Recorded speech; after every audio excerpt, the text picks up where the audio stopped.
My name is Brooke. I am 33 years old, and I came home to Chicago for Christmas expecting the usual family chaos. Instead, the house was completely empty, except for my grandfather sitting alone in a rocking chair in the freezing dark. A note on the counter read that my parents and brother went to Europe for a luxury ski trip, leaving me behind to be his unpaid nurse. They told me to be grateful. They told me I had no life anyway. A week later, they returned screaming completely ruined, while I stood in the doorway holding the keys to their entire empire. Before I continue this story, let me know where you are watching from in the comments below. Hit like and subscribe if you have ever had to stand up to family who severely underestimated your worth.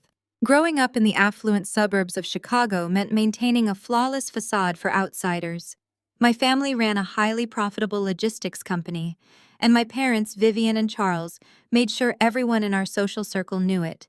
But inside our sprawling brick colonial home, the emotional temperature was always freezing, especially for me. I was the scapegoat, the quiet daughter who never quite fit into their loud, boastful narrative. When I pulled my car into the snow-covered driveway on Christmas Eve, the biting wind whipping off Lake Michigan made me shiver, but I was looking forward to the warmth of the holidays. I stomped the heavy snow off my boots on the front porch, juggling 2 bags of carefully wrapped presents. I expected to hear Christmas music playing, the smell of roasting meat from the kitchen, and the loud voices of my family. Instead, when I pushed the heavy oak door open, I was met with absolute suffocating silence. The air inside the house felt barely warmer than the blizzard outside. I dropped my bags in the foyer and called out into the shadows, asking if anyone was home.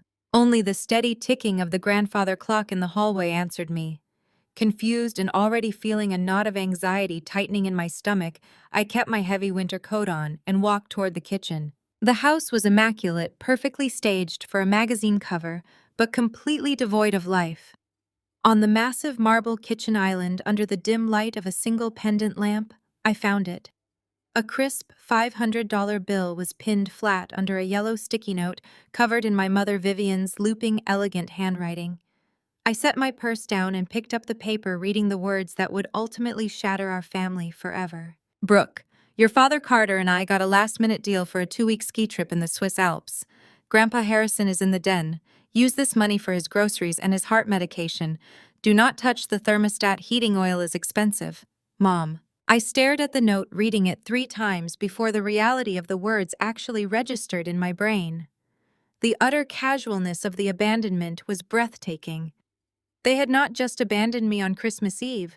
They had abandoned my 82-year-old grandfather, sneaking off to a luxury vacation and leaving a sticky note as their only communication. The disrespect of leaving exactly $500 was a physical slap in the face. $500 was supposed to cover 2 weeks of a senior citizen's specialized medication, fresh groceries, and basic care. It was less than what my mother spent on a single pair of winter boots, yet she deemed it sufficient for her father-in-law's survival. I pulled my phone from my pocket, my fingers stiff from the cold, and opened our family group chat. I typed a quick message demanding an explanation and asking if this was some kind of sick joke. The response came through almost instantly. It was my older brother Carter. He did not send an apology or an explanation. He sent a photograph. In the image, Carter was lounging in a plush leather seat inside a first-class airport terminal. He was wearing a tailored designer suit, holding a crystal flute of champagne, and grinning arrogantly at the camera. A moment later, his text message appeared on my screen. Do not be a brat, Brooke. You are single and have no life anyway. The family logistics business just had a great quarter and we deserve this. Just keep the old man alive until the 5th. The sheer audacity of my 35-year-old brother made my blood run ice cold. Carter was the undisputed golden child of the family. He had been handed a vice president title at my father's company simply for being born male and possessing a loud, overbearing personality. He had no real business acumen, spending his days taking long client lunches and his nights burning through company expense accounts. Yet my parents treated him like a corporate genius. The entitlement radiating from his text message was suffocating. They had literally packed their designer luggage, hired a private car, and flown across the world, leaving the so-called family disappointment to play their unpaid babysitter. They assumed I would just accept it because I had always been the quiet one, the one they could easily push into a corner. But I did not burst into tears. I did not throw my phone against the kitchen cabinets or scream into the empty freezing house. Those days of seeking their approval and crying over their cruelty were long behind me. Instead, I stood in the silent kitchen and stared at the crisp $500 bill Vivian had left behind. I reached into my purse, opened my wallet, and slowly slid out my own credit card. It was a sleek, heavy, matte black corporate card with my name printed in silver letters across the front, right above the title of Chief Executive Officer. My family did not know about this card. They did not know about my company. For the past 5 years, I had been working grueling 70-hour weeks, quietly and obsessively, building a supply chain software startup. My company was currently revolutionizing the exact logistics industry that my father and brother thought they ruled. They still believed I was a low-level data entry clerk, struggling to pay the rent for my small downtown apartment. They loved thinking I was poor because it made them feel superior. I looked at the heavy metal card in my hand and remembered exactly why I had never shared my success with them. When I was 22 years old, fresh out of college, and trying to build my life, Vivian and Charles came to me with a request. They convinced me to co-sign a loan, telling me it was a minor formality and a necessary way for me to contribute to the family's financial strategy. I trusted them. In reality, they used my pristine credit score to finance Carter's first luxury sports car. When Carter inevitably stopped making the payments because he preferred spending his massive allowance on designer clothes and exotic vacations, the bank came after me. The collection calls were relentless. My credit score was completely destroyed. When I begged my parents for help, my mother simply rolled her eyes and told me not to be so dramatic, claiming that family always helps family, and I was being selfish for worrying about numbers on a screen. It took me years to climb out of that financial hole. I worked nights and weekends hiding my savings, protecting every single cent I earned from their greedy, entitled reach. They had ruined my financial foundation to buy my golden child brother a toy. Now, a decade later, they expected me to freeze in their house and watch my grandfather while they drank champagne in the Swiss Alps. I slipped the black corporate card back into my wallet, leaving their pathetic $500 bill completely untouched on the marble counter.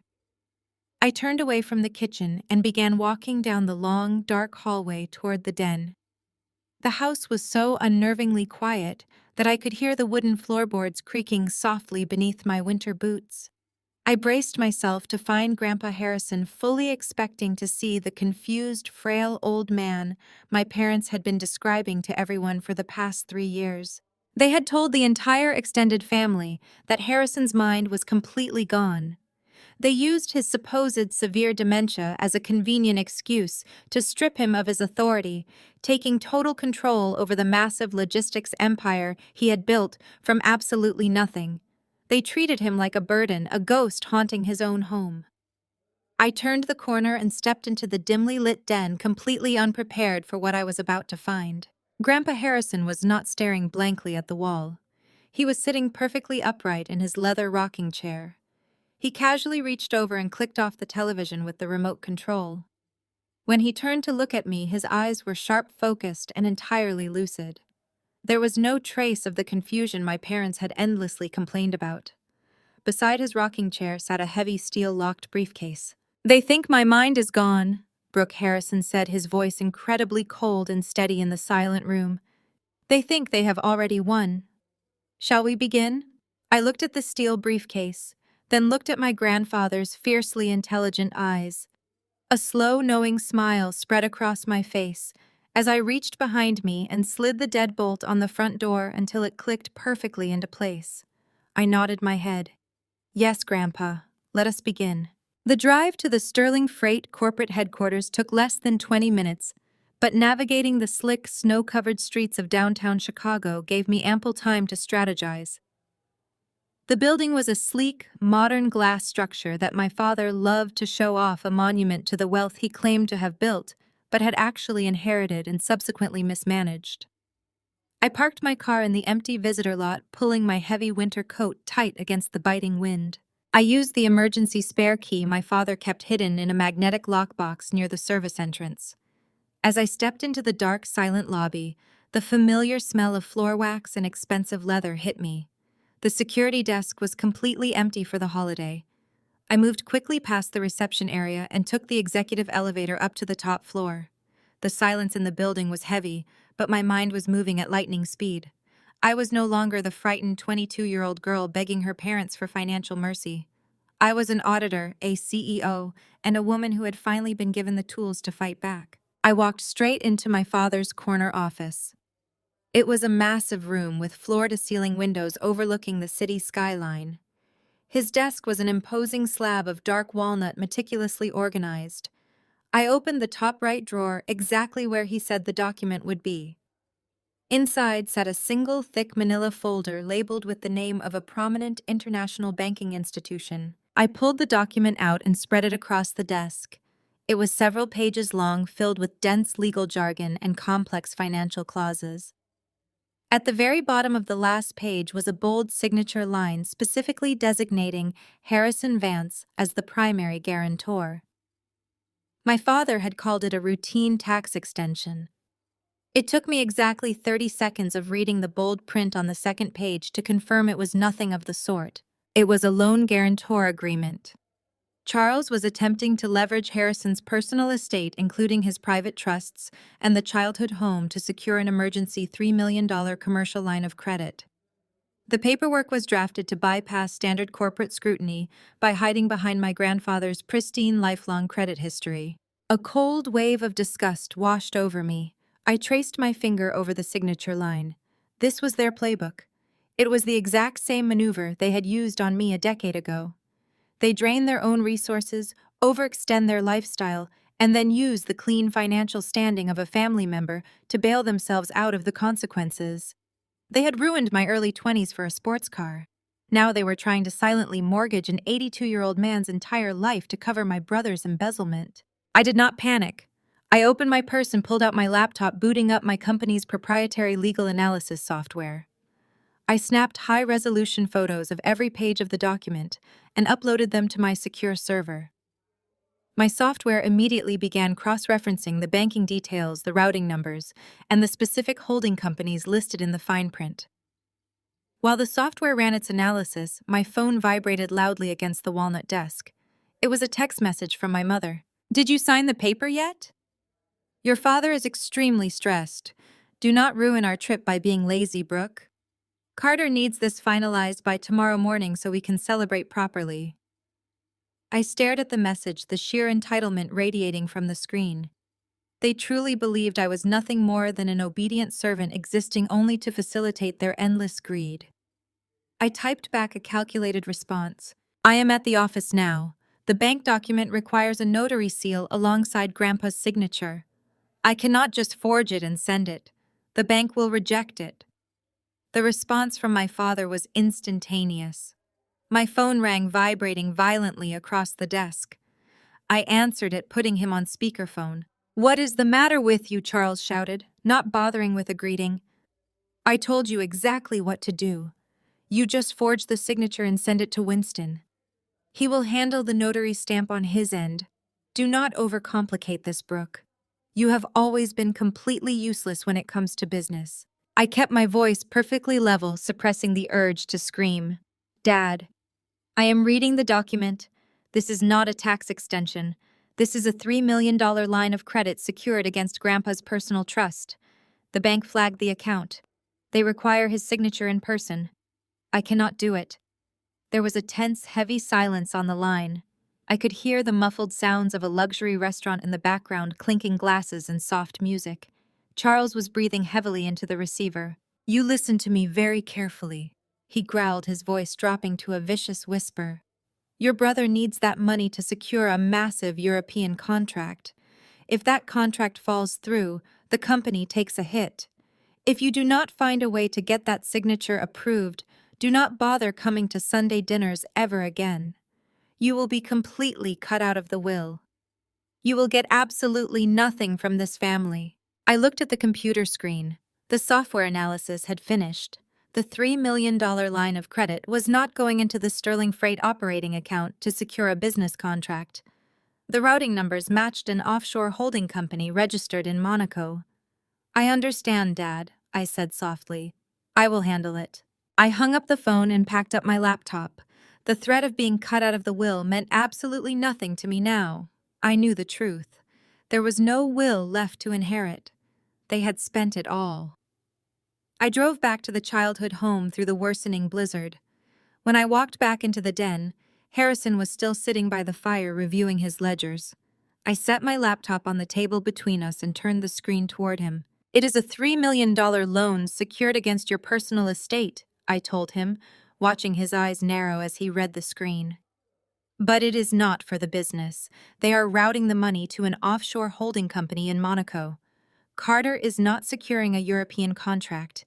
He is buying a luxury villa, and they are trying to make you pay for it." Harrison leaned back in his rocking chair. The firelight cast deep shadows across his weathered face. He did not look surprised. He looked utterly resolute. He reached for a heavy fountain pen sitting on his desk. "Let them think they have won," Harrison said quietly. He pulled a blank sheet of paper toward him and signed his name with perfect sweeping precision. But he did not stop there. He looked at me, a brilliant, calculated gleam in his eyes. "Brooke," he said, "you told me your software can track supply chain routing. Can it track digital currency distribution?" "Yes," I replied, my heart accelerating. "If I embed a specific tracking code into the wire transfer authorization, I can flag the transaction legally. The moment the money attempts to cross international borders into an unregistered offshore account, the banking authority will register it as an unauthorized corporate distribution." "Do it," Harrison commanded. "Attach my signature to the authorization but encode the transfer. Let Charles and Carter initiate the wire. We are going to let them walk right into their own trap." I spent the next 2 hours working furiously on my laptop. I merged Harrison's legitimate signature with the digital authorization form, but I buried a complex series of compliance flags deep within the routing metadata. To my father and the bank tellers, the document would look perfectly normal. But the moment the receiving bank in Monaco attempted to clear the funds, the International Fraud Division would be automatically notified. I hit send, emailing the finalized trap document to my father's corporate lawyer in New York. "It is done," I told Harrison, closing my laptop. "The moment they try to move that money, the accounts will freeze." Harrison nodded, pouring himself a fresh cup of tea. "Now," he said, "we prepare for the fallout." The next morning, the storm had cleared, leaving the city buried under a foot of pristine white snow. I was sitting at the kitchen island drinking coffee when my phone buzzed with an incoming text from Carter. "Wire transfer initiated. You finally did something right for once in your life, Brooke. Enjoy freezing in Chicago. I am going to be drinking champagne on a yacht in Monaco by New Year's. Do not forget to shovel the driveway before we get back." I stared at the message, shaking my head at his sheer arrogance. He was so confident in his superiority that he openly bragged about the location of his stolen wealth. He truly believed he was untouchable. I did not reply. Instead, I opened my tracking software. The screen displayed a digital map with a bright green pulsing line connecting Chicago to a bank in Switzerland. I watched the green line move, representing the $3 million leaving the corporate account. Suddenly, the green line turned a harsh, flashing red. A notification popped up on my screen, filling the display in bold, undeniable text. "Transaction blocked. Unauthorized offshore distribution flagged. Funds frozen pending investigation." I smiled, taking a slow sip of my coffee. The trap had snapped shut. 10 minutes later, the silence of the house was shattered by my phone ringing endlessly. It was Vivian calling repeatedly back to back. I let it ring 5 times before answering. "Brooke." Vivian screamed into the phone, her voice shrill with absolute panic. "What did you do? What did you do to the wire transfer?" I kept my voice calm and pleasant. "I am not sure what you mean, Mom. I sent the document exactly as Dad requested. Is there a problem with the European contract? Carter's card just declined at a boutique in Geneva." Vivian shrieked, completely abandoning her usual composed socialite persona. "The bank is saying the corporate accounts are frozen. They are citing international compliance flags. Did you mess up the paperwork, you incompetent girl? I tapped my fingers against the marble counter. Mom, I just signed the paper. If the accounts are frozen, maybe the bank noticed the money was being routed to Monaco instead of a business vendor. You know I do not understand these complicated financial things. I am just a disappointment, remember? Vivian gasped a sharp intake of breath as she realized I had seen the destination of the money. You listen to me, she hissed, her tone turning venomous. I am going to call your boss. I know you work for that little software company. I am going to call your investors and tell them you are having a mental breakdown. I will tell them you are unstable and attempting to sabotage your own family. You will be fired by the end of the day. Fix this right now or I will ruin you. She hung up before I could say another word. I lowered the phone, my jaw clenching. My mother was not just greedy, she was actively malicious. She was willing to destroy my entire career, the company I had poured my soul into building just to protect Carter's stolen money. I looked up as Harrison walked into the kitchen. He had dressed in a sharp wool suit, looking every bit the formidable patriarch he truly was. She is trying to call my investors. I told him, my voice shaking with a mixture of anger and adrenaline. She is trying to get me fired. Harrison smiled, a cold, predatory expression that made him look 20 years younger. Let her try, Brooke, he said, adjusting his cuffs. While she is busy making phone calls, we have a meeting. My attorney is on his way. It is time to execute the final maneuver. I reached my hand toward the thick stacks of paper inside the steel briefcase, my heart hammering against my ribs. But before my fingers could even brush the top file, the harsh, vibrating ring of my cell phone shattered the quiet intimacy of the room. I pulled it from my pocket and stared at the glowing screen. The caller ID displayed my father's name, accompanied by an international calling code. I met Harrison's eyes, and he gave me a slow, deliberate nod, gesturing for me to answer. I swiped the screen and lifted the phone to my ear, not bothering to offer a warm holiday greeting. Brooke, Charles barked into the receiver. The line crackled with a faint static, but the sheer volume of his voice carried perfectly. In the background, I could hear the distinct sound of a crackling fire and the low, melodic chatter of wealthy vacationers. He did not ask how I was doing. He did not ask if the blizzard had knocked out our power, and he certainly did not ask about the father he had left behind with a pathetic sticky note and a $500 bill. He skipped every basic pleasantry and launched straight into a demand. Listen to me carefully, my father commanded, his tone dripping with the impatient authority he used on junior warehouse staff. I left a manila folder on the center of my desk in the home office. It is a routine tax extension document for the corporate accounts. The deadline shifted unexpectedly, and our lawyers need it filed immediately to avoid a massive penalty. You are going to go upstairs, take a blue pen, and sign your grandfather's name on the bottom line. Then you will put it in the overnight courier envelope sitting right next to it and schedule a pickup for first thing in the morning. I stood frozen in the dim light of the den, gripping the phone tightly. You want me to forge Grandpa's signature? I asked, keeping my voice intentionally flat and void of any emotion. Do not use that word. Charles snapped, a sudden flare of defensive annoyance in his voice. It is an administrative formality. The old man does not even know what year it is, let alone how to hold a pen. I have full operating control of the company, but the bank requires his signature for legacy tax purposes. Just do exactly what I am telling you to do. Do not mess this up, Brooke. I am hanging up now. The line went dead before I could even draw a breath to reply. I slowly lowered the phone, staring at the darkened screen. The sheer audacity of his demand was staggering. He was sitting in a luxury ski lodge in the Swiss Alps, casually commanding me to commit fraud to cover whatever financial maneuvering he was executing in the shadows. I looked back down at the open briefcase on the floor. The master ledgers were waiting. What did my son want? Harrison asked, his voice steady, though a deep, quiet sorrow lingered in his sharp eyes. He wants me to go into his office, find a tax extension form, forge your signature, and overnight it to the corporate lawyers, I explained, returning to my spot on the rug. Harrison let out a dry, humorless chuckle. A tax extension on Christmas Eve. How incredibly uncreative of him. He leaned forward in his rocking chair, tapping the edge of the open briefcase with his index finger. Let us see what they are really trying to hide. Pull up your software, Brooke. Show me exactly what you do. I walked over to the heavy oak side table, retrieved my laptop, and brought it back to the floor, sitting cross-legged across from my grandfather. I opened the sleek black machine and woke it from sleep. Within seconds, I bypassed the standard security protocols and launched the proprietary auditing software I had spent the last 5 years building. It was originally designed to track global supply chains, identifying inefficiencies, phantom vendors, and financial bleeding with ruthless accuracy. I looked at the physical ledgers inside the briefcase. They were the raw, unredacted books, the exact physical copies Charles and Carter thought were safely locked away from prying eyes. I began pulling the heavy leather binders onto my lap, flipping them open to the most recent financial quarters.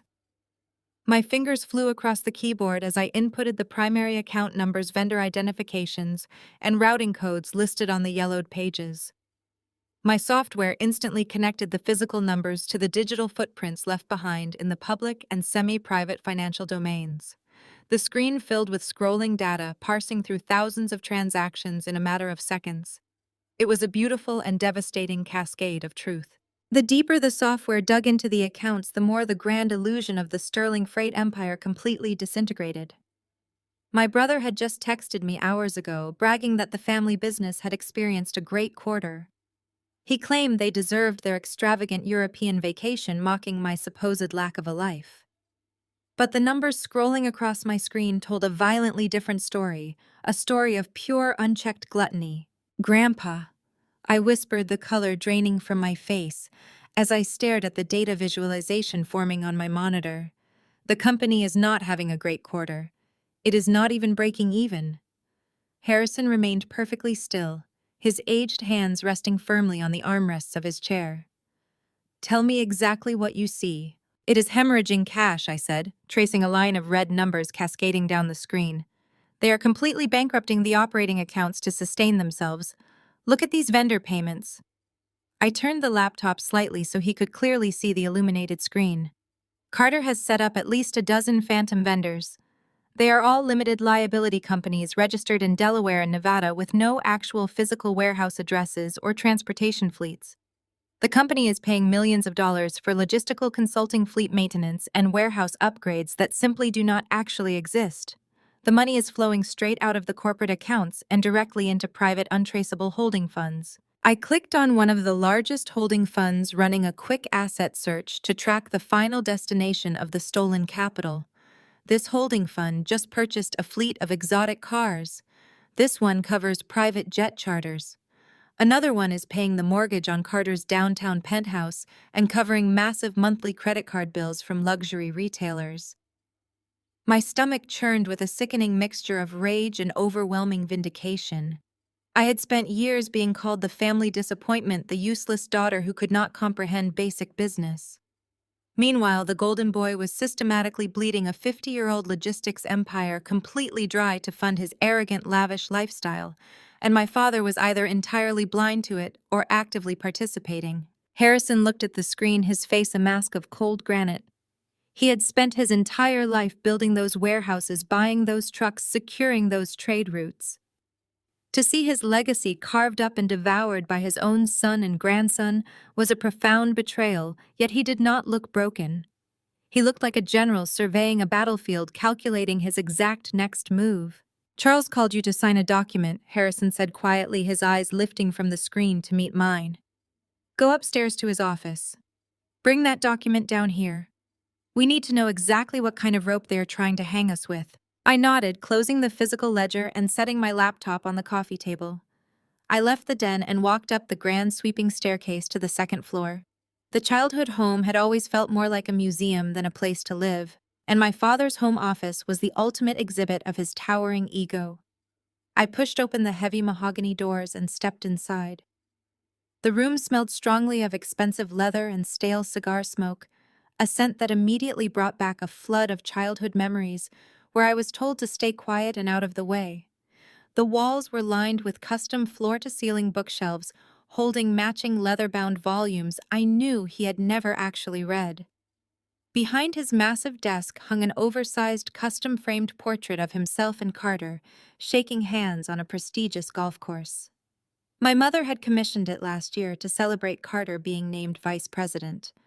There were no photos of me anywhere in the room. I walked around the desk and looked down at the pristine leather blotter. Right in the center, exactly where he said it would be, sat a thick manila folder. I picked it up, my fingers brushing against the heavy, expensive paper inside. I did not bother reading the cover letter. I turned around, marched straight out of the office, and jogged back down the stairs to the den, the silence of the large house echoing around me. I sat back down on the floor across from Harrison and pulled the document from the folder. It was dense, filled with tiny print and highly complicated legal clauses. The front page was labeled with the logo of a prominent international banking institution.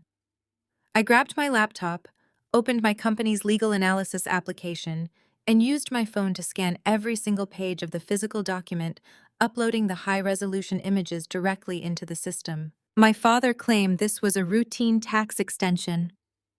I told Harrison, watching the progress bar on my screen as the artificial intelligence began optical character recognition and deep clause analysis. He said the bank required your signature just for legacy purposes. The software chimed, indicating the analysis was complete. The document appeared on my screen, but entire paragraphs were now highlighted in bright, alarming red. The software had automatically summarized the true nature of the contract, stripping away the intentionally confusing legal jargon designed to obscure the truth. I read the summary out loud, my voice trembling with a terrifying realization. This is not a tax extension. It is a commercial loan guarantor form. Harrison's rocking chair stopped moving completely. Explain. I scrolled rapidly through the highlighted sections, my eyes scanning the devastating financial details. The company is entirely out of liquid cash because Carter has embezzled almost all of it. They have massive debts coming due, and the operating accounts are totally tapped out. The bank must have refused to extend them any more corporate credit based on the company's current financial decay. I looked up at my grandfather, my heart breaking for the sheer cruelty of what they were trying to do to him. Charles is attempting to secure an emergency $3 million line of credit.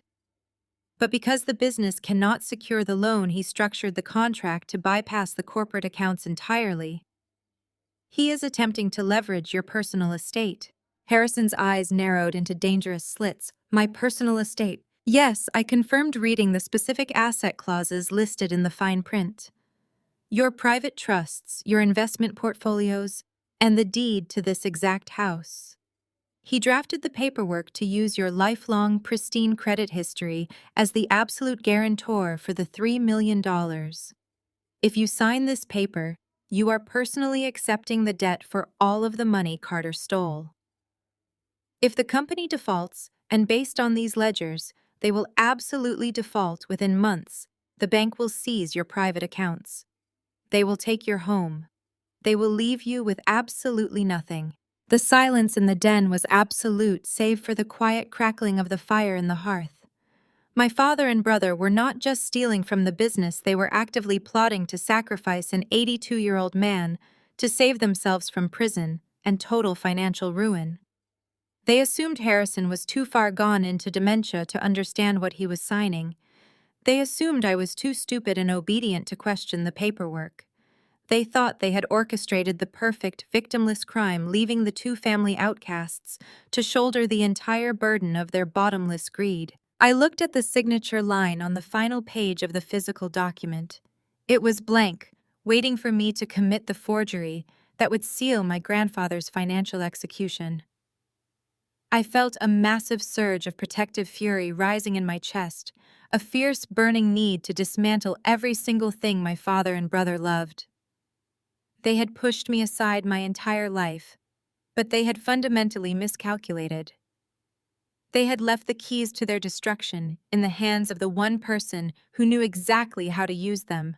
Brooke texts her father, refusing to forge the signature. I did not want to call him back. I wanted a written record of my refusal. I typed out my response, slowly making sure every word was precise and undeniable. I read the document I typed. It is not a tax extension.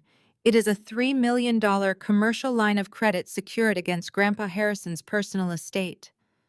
I am not forging his signature on a loan guarantor form.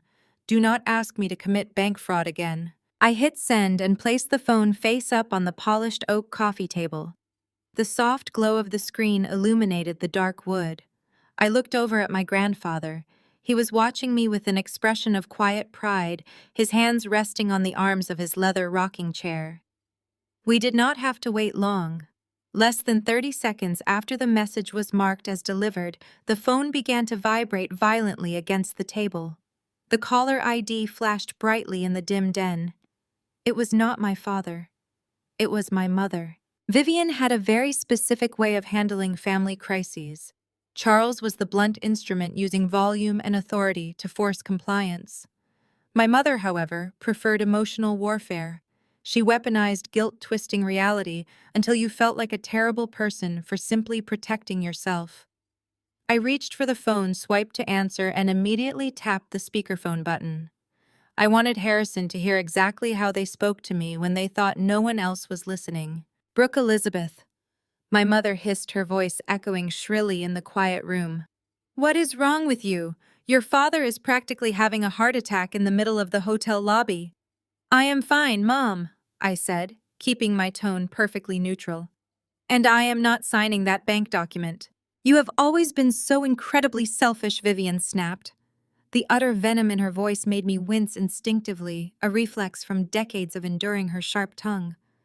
Your brother has been working himself to the bone to secure a massive European logistics contract. This deal is going to save the entire quarter for the company. He needs that capital injection to finalize the vendor agreements by tomorrow morning.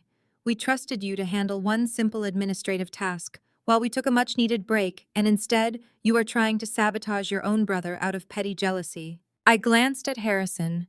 His jaw was clenched so tightly that a muscle fluttered in his cheek. He listened in absolute silence as his daughter-in-law spun a web of frantic lies to cover up massive corporate theft. It is not a vendor agreement, Mom, I said calmly. It is a $3 million lien against Grandpa's house and his private trusts. You are trying to steal his money to cover a debt. How dare you speak to me that way? Vivian yelled, her voice pitching even higher with manufactured outrage. Harrison is an old man who does not even know what day it is. His assets are just sitting there doing absolutely nothing while the family business needs liquidity. We are protecting his legacy. If you do not walk back upstairs, sign that piece of paper, and send it to the lawyer right now, you are done. Do not bother coming to Sunday dinners ever again. Do not expect an invitation to Thanksgiving. We will completely cut you out of the will, Brooke. You will get absolutely nothing from this family. The threat hung in the air, pathetic and hollow. They were threatening to cut me out of an inheritance that they had already secretly drained. I opened my mouth to tell her exactly what I thought of her empty threats, but my grandfather raised his hand. He held up a single finger, demanding my silence. He looked at the phone, then looked at me and gave a slow, decisive shake of his head. He mouthed the words, "Hang up." I reached out and tapped the red button on the screen. The sudden silence in the den was heavy, thick with the lingering echo of my mother's screaming voice. I looked at Harrison, waiting for his reaction.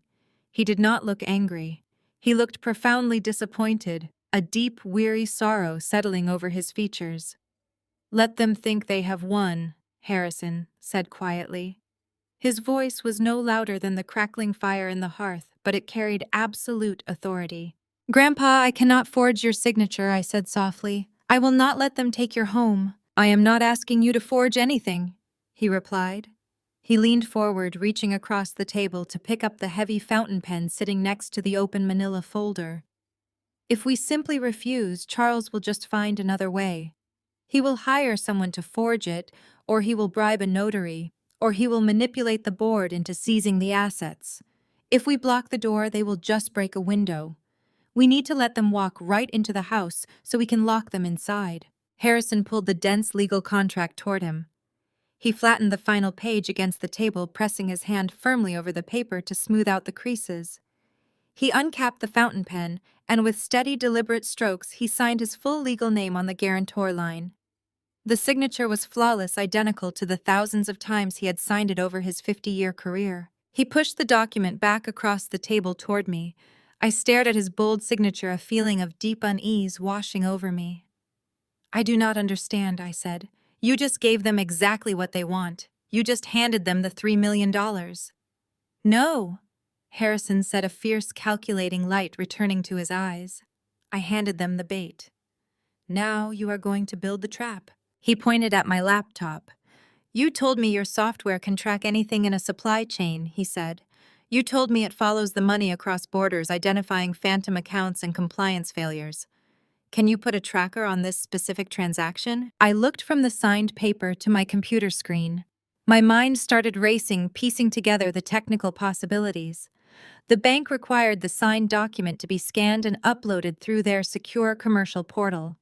The document itself was just a PDF file, but that file contained digital metadata. If I altered the routing instructions embedded in the authorization code, I could legally attach a compliance monitor to the funds. "Yes," I said, my voice growing stronger as the strategy formed in my head. "I can use my company's financial tracking module. When I upload this document to the bank portal, I can embed a hidden string of code into the digital wire transfer routing instructions. It acts like a digital flare." "What does the flare do?" Harrison asked, watching me intently. "It legally flags the transaction for automatic international compliance review," I explained, pulling the laptop closer and opening my software's master terminal. "As long as the $3 million stays within the registered corporate vendor network, the money moves normally. But if the routing number attempts to deposit the funds into an unregistered personal account or an offshore shell company that does not match the company's approved vendor list, the tracking code will trigger an immediate halt. It will classify the transfer as an unauthorized corporate distribution. The bank will freeze the funds the second they hit the destination account." Harrison leaned back in his rocking chair, a slow, satisfied smile spreading across his face. "Then let us give them their money, Brooke. Send it." I took my phone and used a high-resolution scanner application to capture the perfectly signed page. I uploaded the image to my computer, merging it seamlessly into the original digital contract. Then I opened the back end of the file. My fingers flew across the keyboard, typing lines of complex code burying the compliance tracker deep within the metadata of the PDF. I linked the tracker directly to my personal monitoring dashboard so I would receive real-time updates on the exact movement of the capital. Once the trap was securely embedded, I opened my email and composed a message to Winston, the family corporate lawyer, and carbon copied my father. I attached the file and typed a brief submissive note claiming I had convinced Grandpa to sign it after explaining how important Carter's new contract was. I wanted them to believe their manipulation had worked perfectly. I pressed send. The email vanished into cyberspace. Now there was nothing left to do but wait. We sat in the den for over an hour. Outside, the blizzard continued to rage, howling against the large windows and piling snow against the glass.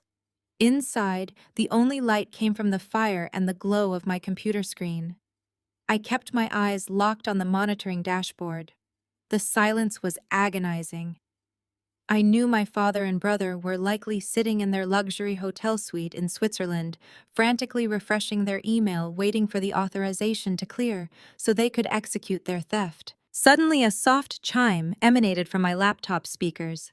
The dashboard screen flickered, refreshing automatically. A bright green progress bar appeared at the top of the monitor, indicating that the bank in Chicago had received the signed authorization. "They initiated the transfer," I told Harrison, my heart pounding a frantic rhythm against my ribs. "The bank accepted your signature. The $3 million is moving out of the credit line right now." Harrison did not speak. He just watched the screen, his expression unreadable. The green bar stretched across the screen, showing the funds moving through the International Clearinghouse. I held my breath, waiting to see if the compliance tracker would successfully follow the money through the complex web of global banking protocols. If my code failed, I had just helped my father steal $3 million from my grandfather. Then the screen flashed. The green bar abruptly turned a harsh, glowing amber. A notification box popped up in the center of the monitor, displaying the final destination routing information provided by Carter. The tracker had successfully intercepted the receiving account details right before the deposit could clear. I stared at the location data, my eyes widening in absolute shock. I read the name of the receiving institution and the registered owner of the account. It was not a logistics vendor in Germany. It was not a shipping contractor in France. Grandpa, I whispered, pointing a trembling finger at the screen. The money is not going to a corporate account. Where is it going? He asked, his voice deadly calm. It is routing to Monaco, I said, reading the text aloud to make sure I was not hallucinating. It is going to a private escrow account held by a luxury real estate brokerage firm. The client name on the escrow account is Carter Vance. I looked at Harrison, the full sickening reality of the situation washing over me. Carter was not trying to save the business. He was not securing a massive European contract to keep the company afloat. He was using the family business as a personal piggy bank to buy himself a luxury villa on the Mediterranean coast, and he was using his grandfather's home to pay for it. The amber bar on my screen suddenly turned a brilliant flashing red. A second notification appeared confirming that my embedded compliance tracker had engaged. Transaction halted, unauthorized offshore distribution funds frozen pending international fraud investigation. I looked up from the screen. The trap had worked flawlessly. Carter's $3 million was now completely locked in a digital vault, suspended halfway across the world, and entirely inaccessible. They had tried to bankrupt my grandfather, but they had just walked straight into a brick wall. Harrison looked at the flashing red screen and then he looked at me. He reached over, picked up his teacup, and took a slow, deliberate sip. Now he said softly, "We wait for them to realize they are ruined." Before I could even process the sheer magnitude of my grandfather's transformation, the sharp, obnoxious chime of my cell phone sliced through the quiet tension of the kitchen. I recognized the specific alert tone instantly. I had assigned it to my older brother years ago, a harsh grating sound that perfectly mirrored how I felt whenever his name flashed across my screen. I looked down at the device resting on the marble counter. The notification illuminated the dark kitchen, displaying a wall of text from Carter. I picked up the phone, my thumb hovering over the screen. After my mother's hysterical screaming just moments prior, I fully expected another barrage of threats or a panicked demand to fix the frozen corporate accounts. Carter, however, was operating on a completely different timeline of arrogance. He had no idea the money was currently locked in a digital vault by international fraud investigators. He only knew that the initial authorization had been approved on my end, and in his mind, that meant he had already won. I unlocked the screen and opened the message thread. A photograph loaded first. It was a picture of Carter standing on a snow-swept balcony overlooking the pristine, jagged peaks of the Swiss Alps. He was wearing a designer ski jacket that easily cost more than my first car, holding a thick cigar in one hand and flashing a smug, victorious grin. Below the image was a block of text that made my stomach physically turn. The wire just hit the International Clearinghouse. His message began, the digital arrogance practically bleeding through the screen. Good girl, Brooke. See what happens when you just follow directions. You finally proved yourself useful. I was starting to think you were going to be a complete failure your entire life. Maybe now you can afford to stop playing pretend with that tiny, pathetic little software startup of yours and get a real job. I read the words slowly, letting the sheer weight of his delusion wash over me.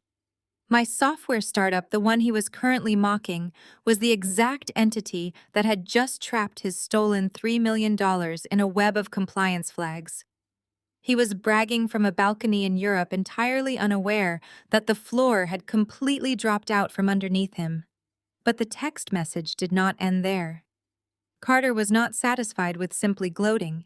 His greed was a bottomless pit, and he was hungry for more. "Since you are already logged into the banking portal," Carter wrote, his tone shifting from mockery to a cold, hard demand, "I need you to initiate one more transfer. Monaco is expensive, and I have some incidental travel expenses that require immediate liquid cash. Go into Grandpa Harrison's personal medical emergency fund. Move $50,000 into my private checking account. Do it right now before the bank closes for the holiday weekend." My breath caught in my throat. I stared at the bright screen, reading the sentence over and over again, hoping my tired eyes were somehow playing tricks on me. They were not. Carter was explicitly demanding $50,000 from our grandfather's restricted medical account. This was a highly specialized untouchable fund that had been established years ago, specifically to cover Harrison's expensive heart medications, potential in-home nursing care, and emergency hospital visits. It was the money standing between my grandfather and a fatal medical crisis, and Carter wanted to drain it to pay for his incidental travel expenses while securing a luxury villa on the Mediterranean coast. A fresh wave of nausea hit me, followed instantly by a surge of white-hot, blinding rage. It was one thing to embezzle corporate funds from a massive logistics company. It was another thing entirely to actively steal the lifeline of an 82-year-old man who shared your own blood. I kept reading, my eyes scanning the final paragraph of his message. "Dad called and told me you were throwing a tantrum earlier," Carter continued. "He said you were acting crazy again, whining about forms and banking rules. Let me make this very clear for you, Brooke. You will do this transfer today. If you cause any more problems or if that 50 grand is not in my account by tonight, I will handle you the second my flight touches down in Chicago. Consider this your official warning. Do the transfer or I am having you legally evicted from your apartment." I scoffed aloud, a harsh, humorless sound that echoed off the high kitchen ceiling. Carter's ultimate weapon, his final trump card, was the threat of rendering me completely homeless. For the past 6 years, I had lived in a beautiful, renovated brick loft in a highly desirable neighborhood downtown.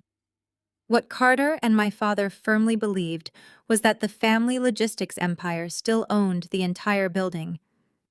Years ago, my father had purchased the property as a corporate investment, and they had graciously allowed me to rent a unit, constantly reminding me of their charity. They loved the power dynamic. They loved knowing that they held the literal roof over my head, a convenient leash they could pull whenever I stepped out of line. Carter truly believed he could snap his fingers and have the building manager throw all of my possessions out onto the snowy sidewalk. He thought he held my entire life in the palm of his hand. I slowly lowered the phone, my knuckles turning white from how tightly I gripped the metal casing. The sheer cruelty of his demands was almost impossible to process. I turned around to face my grandfather. Harrison was watching me intently from across the kitchen island, his sharp eyes catching the subtle shifts in my expression. He had seen the color drain from my face, and he knew instantly that the situation had just escalated. "Was it your mother again?" Harrison asked, his voice low and rumbling, completely devoid of the frailty he had been faking for 3 long years. "No," I replied, my voice remarkably steady despite the adrenaline coursing through my veins. "It was Carter." I walked around the marble island and stopped a few feet in front of him. I did not try to soften the blow. I did not try to protect him from the ugly, unvarnished truth of his grandson's absolute moral bankruptcy. I looked him directly in the eyes and read the text message out loud, word for word. I read Carter's arrogant bragging about the Monaco wire transfer.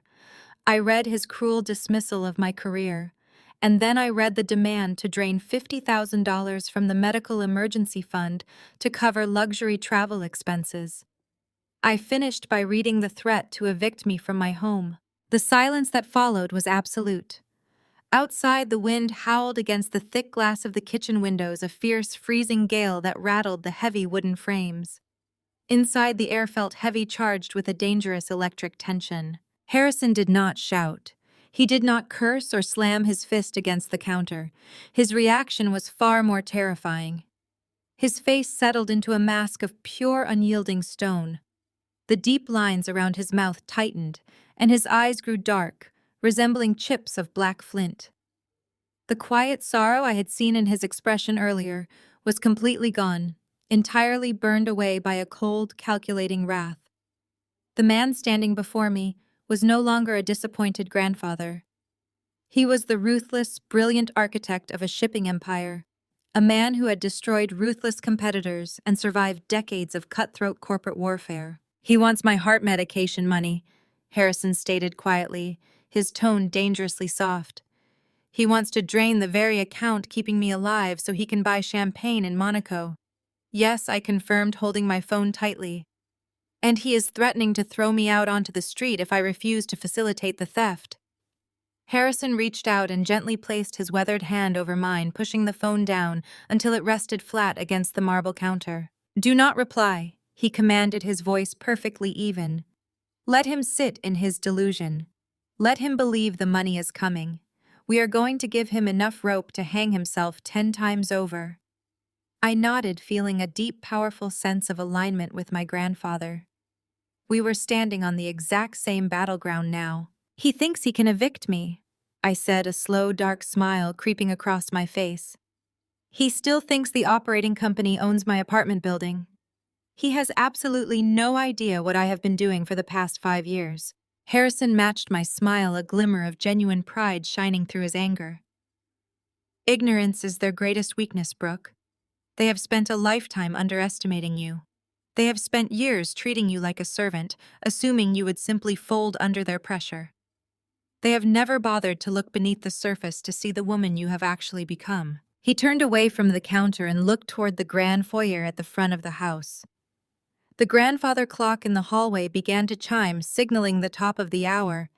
Its deep, resonant notes echoed through the empty mansion, a heavy, rhythmic countdown.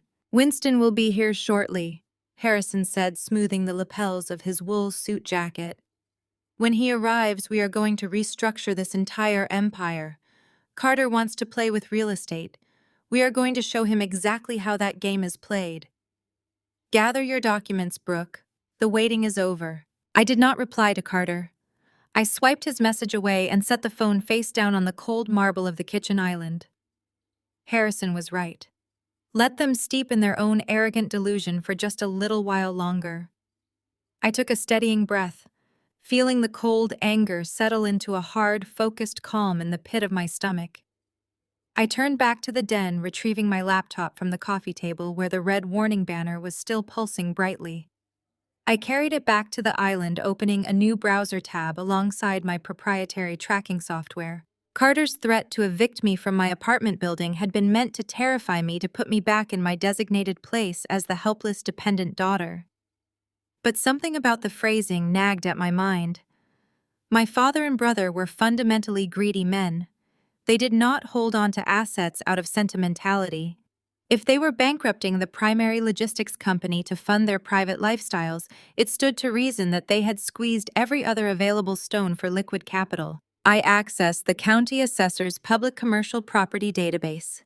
My fingers moved swiftly over the keys as I typed in the address of the downtown brick building where my loft was located. For the last 6 years, I had dutifully paid my monthly rent directly to a subsidiary holding company managed by Sterling Freight. I had always assumed the building was owned outright, a smart real estate investment made during a highly profitable quarter decades ago. The search results populated on my screen, displaying the current deed and recent public filings. I clicked on the Financial History tab, and the truth stared back at me in stark, undeniable black and white. My heart did not pound with fear this time. It beat with a steady, rhythmic validation. Carter could not legally evict me because Sterling Freight no longer held the controlling equity in the property. 3 months ago, roughly around the same time, Carter began shopping for Mediterranean real estate. The holding company had taken out a massive commercial mortgage against the building. They had leveraged the property to the absolute maximum limit allowed by the bank, extracting every single dollar of equity. The building was underwater, saddled with a high-interest loan from a predatory commercial lender that the hollowed-out logistics company could never possibly repay. Carter was not threatening to kick me out of an apartment he owned. He was threatening to kick me out of an apartment that was weeks away from falling into foreclosure. He had already spent the roof over my head. I turned the laptop screen toward my grandfather, who had just finished pouring 2 glasses of sparkling water. I pointed to the heavily mortgaged property record. "He already mortgaged my building," I told Harrison, my voice tight with disbelief. 3 months ago, they drained the equity completely dry. He was threatening to throw me out onto the street just to exert control, but the bank is going to take the property anyway. They have left nothing untouched. They are burning the furniture to keep themselves warm. Harrison looked at the screen, his jaw set in a hard, unforgiving line. He took a sip of his water and set the glass down with a sharp clink against the marble. A parasite will consume its host until there is nothing left to sustain it, he said, his voice dropping to a gravelly register. They believe they are clever. They believe they can simply extract the wealth built by others and face absolutely no consequences. They have grown so accustomed to using my name to open doors that they forgot the name actually belongs to me. Before Harrison could say another word, the heavy brass knocker on the front door echoed through the grand foyer. The sound was sharp and commanding, cutting through the low howl of the winter storm outside. Harrison straightened his suit jacket and gestured toward the hallway. "That will be Winston," Harrison said. "Let him in, Brooke." I walked through the dimly lit hallway and unlatched the heavy oak front door. The freezing wind immediately whipped into the foyer, carrying a flurry of white snowflakes. Winston stood on the porch wrapped in a thick wool overcoat, his silver hair dusted with snow. He was a formidable man, a brilliant corporate attorney who had served as Harrison's most trusted legal counsel for over 40 years. He stepped inside, shaking the snow from his shoulders and stomping his boots on the entryway rug. "I appreciate you coming out in this terrible blizzard, Winston," I said, taking his heavy damp coat and hanging it on the tall brass rack. "When your grandfather calls on Christmas Eve and tells me to bring the master contingency files, I do not question the weather," Winston replied, his sharp blue eyes assessing me with a quiet intensity. "You look exactly like your grandmother when she was preparing for a fight, Brooke. It is good to see that fire in you." I offered a small, grim smile and led him into the kitchen. Harrison was already seated at the head of the large wooden dining table adjacent to the marble island, my laptop and the leather-bound ledgers arranged neatly in front of him.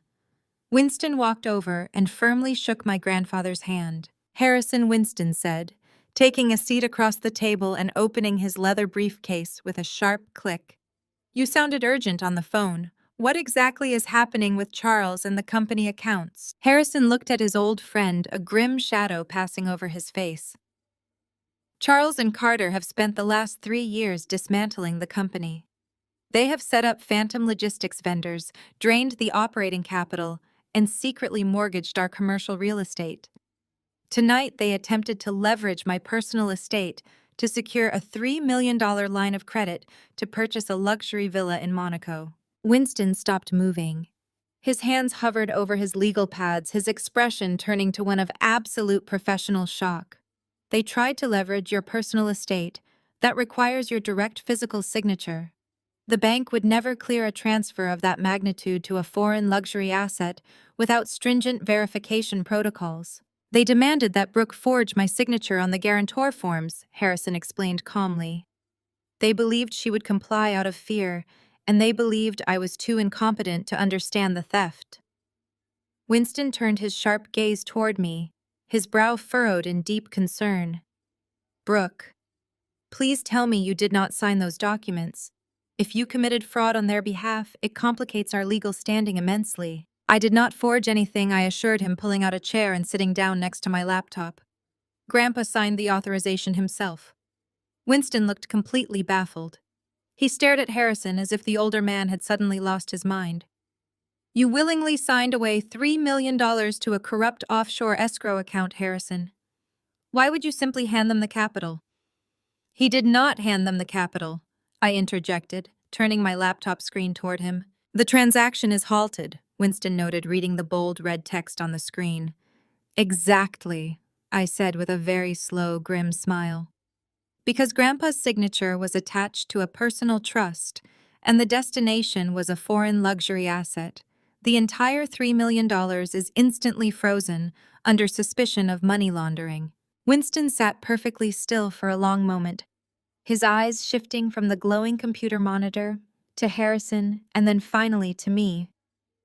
The seasoned attorney, a man who had navigated decades of corporate mergers, hostile takeovers, and vicious boardroom brawls, looked genuinely stunned. Then very slowly, a deep, resonant laugh began to build in his chest. It echoed through the kitchen, cutting through the tension that had settled over the house. He shook his head, pulling his reading glasses down from the bridge of his nose. You turned their own hubris into a federal tripwire, Winston said, a tone of profound professional respect coloring his words. If the International Banking Authority has frozen the transfer under suspicion of money laundering, Charles and Carter cannot simply call the branch manager to clear it up. They will be required to provide a mountain of documentation proving the legitimate corporate purpose of the funds, which they cannot do because buying a villa in Monaco with an octogenarian's medical trust is not a valid business expense. Before I could respond, my phone shattered the quiet for the third time that evening. The caller ID flashed brightly on the marble counter. It was my mother. I looked at Harrison, who simply gestured for me to answer. I swiped the screen and put the call on speakerphone, setting the device down next to the open ledgers. "Brooke Elizabeth!" Vivian shrieked. Her voice was shrill, completely stripped of her usual composed high society polish. "What did you do to the bank transfer?" Carter is standing in the middle of a high-end watch boutique in Geneva, and his card was just declined. The teller told him the corporate accounts are completely locked. I kept my voice perfectly level, leaning slightly toward the microphone. "I did exactly what Dad told me to do, Mom. I sent the signed document to the bank. If the accounts are locked, it must be an administrative hold. You know I do not understand these complicated financial things." "Do not play stupid with me," Vivian hissed, the venom in her tone completely undisguised. "You messed up the paperwork. You are incompetent, Brooke. You always have been. You could not even handle a simple signature without causing a massive crisis. Your brother is humiliated, your father is furiously trying to get a hold of the fraud department, and our entire trip is ruined." I looked up and met Winston's eyes. He was taking meticulous notes on his legal pad, documenting every word my mother screamed into the receiver. "I am sorry you are having a bad vacation, Mom," I said calmly. "But I assure you the paperwork was filed exactly as the bank required it. The compliance division is just doing its job." Vivian let out a sharp, breathless gasp. She was not used to me speaking to her with such calm, detached authority. Usually, I would be apologizing profusely, begging for her forgiveness, frantically trying to fix whatever imaginary mistake she had assigned to me. The realization that I was not panicking sent her over the edge. "You listen to me, you ungrateful little girl," Vivian snarled. "You think you can ruin your brother's life and just sit there in Chicago, acting like you have done nothing wrong? I know exactly how to handle you. I know who funds that ridiculous little tech company of yours. I am going to call your lead investor right now. I am going to tell him that you are having a complete mental breakdown. I will tell him you are emotionally unstable, actively sabotaging your own family, and entirely unfit to run a business. I will make sure you are forced into unpaid leave by the end of the day." The line went dead. I stared at the black screen of my phone. For a fleeting second, the old familiar terror gripped my chest. My mother was making good on her promise to destroy the one thing I had built for myself. My venture capital firm, Apex Innovations, was led by a notoriously strict investor named Marcus Thorne. Marcus was brilliant, demanding, and completely intolerant of drama. If Vivian called him and spun a convincing tale of my supposed mental instability, it could trigger a catastrophic loss of confidence in my leadership. Winston stopped writing and looked up, his expression grim. "That is tortious interference, Brooke. We can file an injunction against her immediately." "No," I said, taking a slow, steadying breath. "Let her make the call." Harrison raised an eyebrow. "Are you sure you want to risk your company?" "Brooke, Marcus Thorne is not a man who entertains family disputes." "I am sure," I replied, pulling my laptop closer to me. "Marcus hates drama, but there is one thing he loves more than anything else in the world. He loves empirical data, and he loves a massive return on his investment." 10 minutes later, exactly as I had predicted, my cell phone rang again. The caller ID displayed Marcus Thorne's private number. I took a deep breath, answered the call, and kept it off speakerphone this time. "Brooke," Marcus said, his voice clipped and highly professional. "I just received a very disturbing phone call from your mother. She claims you are currently undergoing a severe psychiatric episode and that you are actively trying to destroy your family's logistics business out of spite. She strongly advised that the board place you on immediate medical leave to protect our investment." I kept my eyes locked on the digital map displayed on my software dashboard, watching the red warning banners pulse. Marcus, I appreciate you bringing this to my attention directly, I said, keeping my tone crisp and entirely devoid of emotion. I am not experiencing a mental breakdown. I am, however, in the middle of a live real-world stress test of our newest supply chain compliance module. There was a brief pause on the line.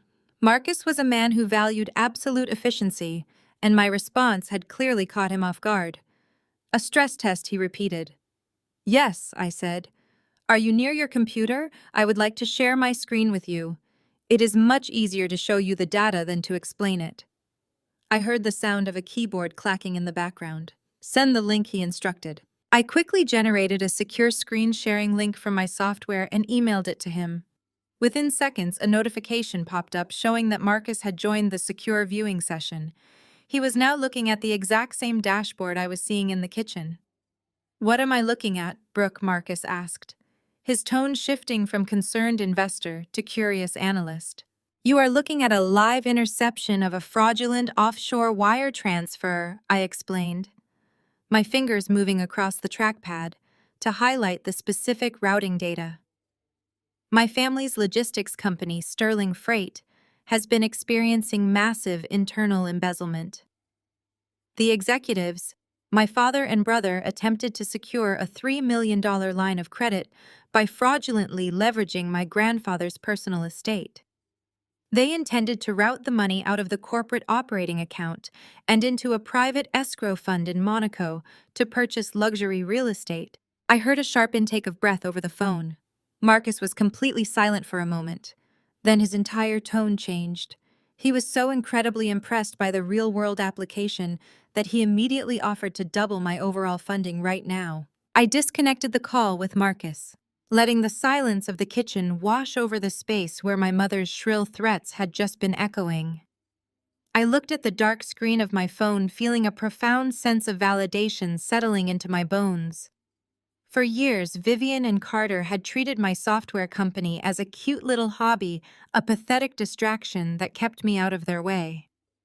Now that exact software had just secured me double the capital backing and completely humiliated my mother's attempt at sabotage. I slid the phone across the marble island and looked up at Harrison and Winston. My grandfather was beaming a genuine, unrestrained smile that reached all the way to his sharp eyes. Winston had stopped writing on his legal pad. He tapped his silver pen against the paper, shaking his head in quiet amazement. That was masterfully handled, Brooke, Winston said, his deep voice filled with respect. You took her weapon and turned it into an absolute shield. Marcus Thorne is a ruthless man, but he is a businessman first. Your mother just gave you the greatest endorsement you could possibly ask for by proving your system works against actual high-stakes corporate fraud. It was a good victory, Harrison agreed, pushing his chair back from the island and standing up. But it is only a skirmish. Your mother will be hysterical and Charles will be frantic. When Carter realizes the Monaco money is truly inaccessible, they will pivot. They will try to liquidate whatever physical assets they can get their hands on to cover their tracks. We need to cut them off at the knees before they can cause any more structural damage to the company. Harrison gestured toward the wide archway leading into the den, where the large stone fireplace was already blazing with a warm, steady fire. The storm outside was intensifying, the wind howling against the thick glass panes of the windows, rattling the heavy wooden frames. Let us move to the fire, Harrison suggested. Winston, I believe it is time we open the master contingency files. The waiting is officially over. Winston gathered his leather briefcase and his legal pads, his demeanor shifting from impressed observer to the sharp, calculating attorney who had helped build a logistics empire. I grabbed my laptop, closing the lid, and followed the two men into the den. The room was bathed in the warm, flickering orange light of the hearth. Harrison sank into his favorite leather armchair, the very place where he had spent the last 3 years, feigning a mental decline. Now he looked vibrant, powerful, and completely in command. I sat on the adjacent leather sofa, pulling a woven throw blanket over my lap to ward off the chill radiating from the storm outside. Winston took the armchair opposite Harrison, placing his heavy briefcase on the sturdy oak coffee table between us. He popped the brass latches, the sharp click sounding like a gunshot in the quiet room. He reached inside and pulled out a thick, heavy manila folder sealed with a thick red ribbon. Before we discussed the mechanism of our counterstrike, Winston began adjusting his reading glasses and looking directly at me. I need you to understand exactly what your father and brother believe to be true. 3 years ago, when your grandfather's health supposedly began to fail, Charles and Carter aggressively lobbied the board for a total transfer of leadership. They argued that Sterling Freight needed modern, youthful direction to survive the changing global market. Harrison scoffed quietly, staring into the flames. Modern direction, he muttered. They wanted an unrestricted corporate credit card. They demanded absolute control. Winston continued untying the red ribbon and opening the heavy file. And Harrison, in a move that Charles believed was a sign of final surrender, gave it to them. He signed over 100% of the operating shares of Sterling Freight. Your father is the undisputed chief executive officer, and your brother is the chief financial officer. They hold the voting rights, they control the board, and they possess complete legal authority over the daily operations of the logistics company. In their minds, they own the empire outright. They believe Harrison is a powerless figurehead, living on a generous pension. I frowned, shifting on the sofa. If they own 100% of the operating shares, how do we stop them from just liquidating the trucks and the contracts, I asked. They could just sell the company for parts and walk away with whatever cash is left. Winston smiled, a slow, predatory expression that completely changed the landscape of his weathered face. He looked at Harrison, giving my grandfather the floor. Because an operating company is nothing but a name on a piece of paper if it has nowhere to operate, Harrison said, leaning forward, the firelight catching the fierce intelligence in his eyes. Charles is a greedy man, Brooke, but he is also a remarkably lazy one. When he demanded the transfer of the company, he was entirely focused on the bank accounts, the prestigious corporate titles, and the lucrative shipping contracts. He wanted the prestige of being the king, but he never actually bothered to understand the fundamental architecture of the kingdom he was stealing. Harrison reached across the coffee table and tapped a thick stack of deed documents resting inside Winston's open folder. Sterling Freight operates a massive fleet of trucks. Harrison explained, his voice taking on the cadence of a brilliant tactician revealing his final trap. We have sorting facilities, maintenance garages, overnight storage warehouses, and massive logistical hubs spanning across 5 states in the Midwest. All of those operations require massive amounts of physical real estate. Land, Brooke. Acres and acres of incredibly valuable, strategically located commercial land. I looked at the documents, a dawning realization beginning to spark in my mind. You did not give them the land, I whispered, staring at my grandfather in absolute awe. Winston chuckled, sliding a specific legal document across the oak table toward me. Harrison did not transfer a single square inch of dirt, Winston confirmed. When your grandfather founded the company over 50 years ago, he established a completely separate, highly obscure limited liability corporation. It is called the Harrison Heritage Trust. That trust holds the outright, unencumbered deeds to every single warehouse, every single parking lot, and every single maintenance garage that Sterling Freight currently uses to operate. I picked up the document. It was a master lease agreement dated decades ago. I scanned the dense legal text, my heart racing as the absolute genius of the structure became clear. Sterling Freight did not own the buildings. They were merely a tenant. Charles was so blinded by his desire for the executive chair that he never bothered to look at the underlying property deeds, Harrison said, a hard, unforgiving edge entering his voice. For 3 years, the operating company has been paying a nominal below-market rent to the Heritage Trust. It was an arrangement I set up to keep overhead low while we were building the business. But that lease agreement operates on a month-to-month basis. It was designed to give us ultimate flexibility. I stared at the paperwork, the sheer magnitude of the leverage hitting me all at once. They do not own the empire, I said, looking up at Winston. They just own the right to run the trucks. And trucks cannot run if they have nowhere to park, Winston added smoothly. Trucks cannot be loaded if they have no warehouses. The physical infrastructure of Sterling Freight is completely controlled by the Harrison Heritage Trust, and your grandfather is the sole absolute director of that trust. He controls the literal ground beneath their feet. Harrison leaned back in his leather chair, steepling his fingers together. Carter threatened to evict you from your apartment today, Brooke. He believed he held the roof over your head. He thought he could render you homeless with the snap of his fingers. Tomorrow morning, we are going to show him exactly how it feels to have the ground pulled out from underneath you. How I asked, leaning forward eagerly. The fire in the hearth snapped and popped, sending a shower of bright orange sparks up the dark brick chimney. What is the actual mechanism? Winston pulled out a fresh legal pad and a silver pen. Tomorrow is the first of the month, Winston explained calmly.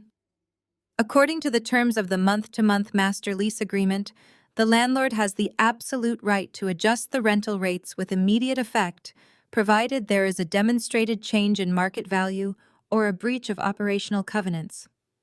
Charles and Carter have breached nearly every fiduciary covenant imaginable by embezzling from the operating fund. So we raise the rent, I said, a slow, dark smile spreading across my face. We do not just raise it, Harrison corrected softly. We multiply it. We are going to increase the rent on every single warehouse hub and garage by a factor of 10.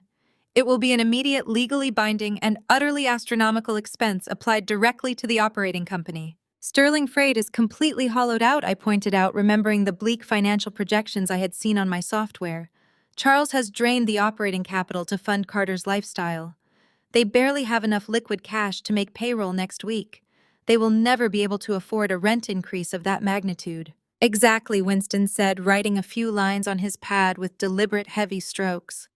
When the operating company defaults on the new rent payment tomorrow afternoon, the Harrison Heritage Trust will immediately initiate commercial eviction proceedings against Sterling Freight.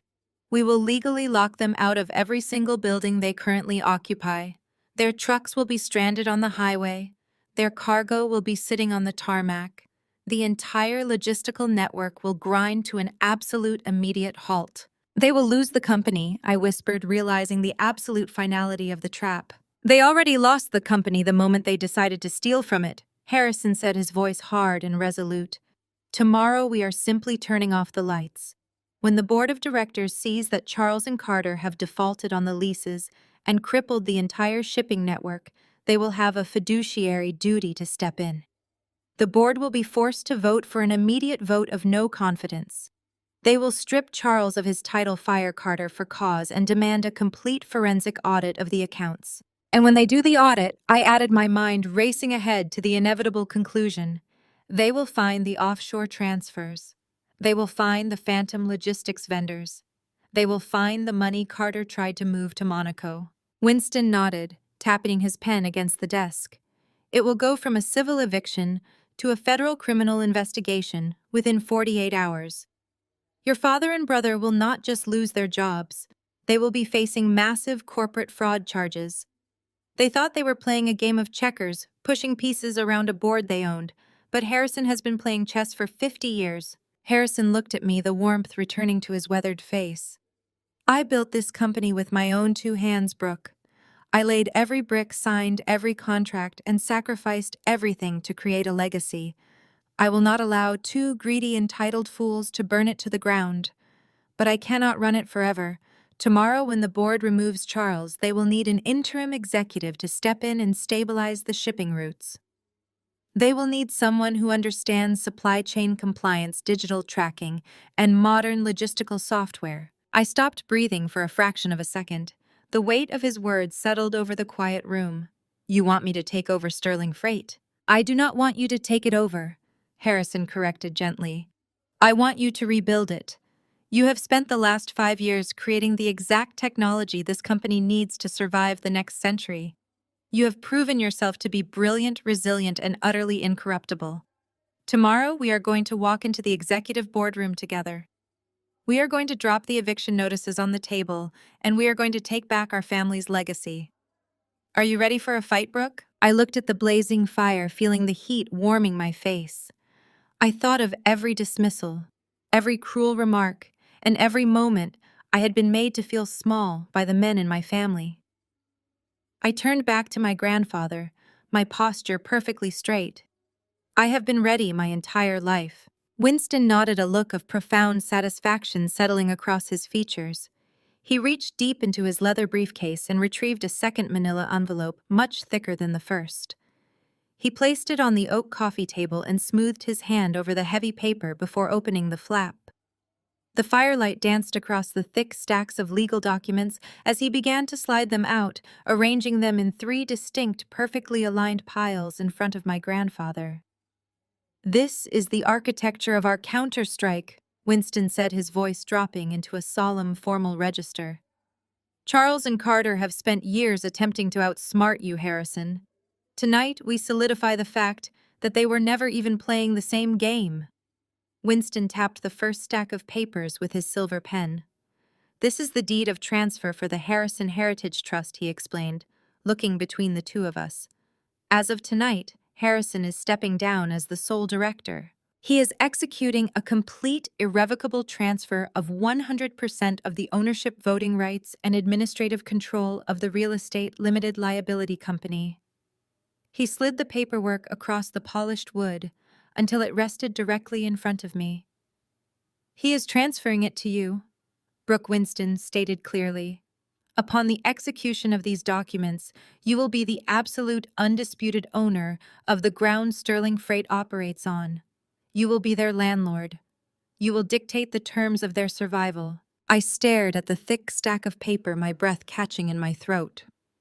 I had spent my entire adult life watching my father and brother flaunt their inherited wealth, parading around in tailored suits and luxury cars, constantly reminding me that I was a secondary citizen in my own family. They had dismissed me, ridiculed me, and tried to bully me into submission. Now, sitting on the coffee table in front of me was the literal key to the kingdom. I looked up at Harrison. His expression was softer now, filled with a quiet, fierce pride. "You earned this, Brooke," he said gently.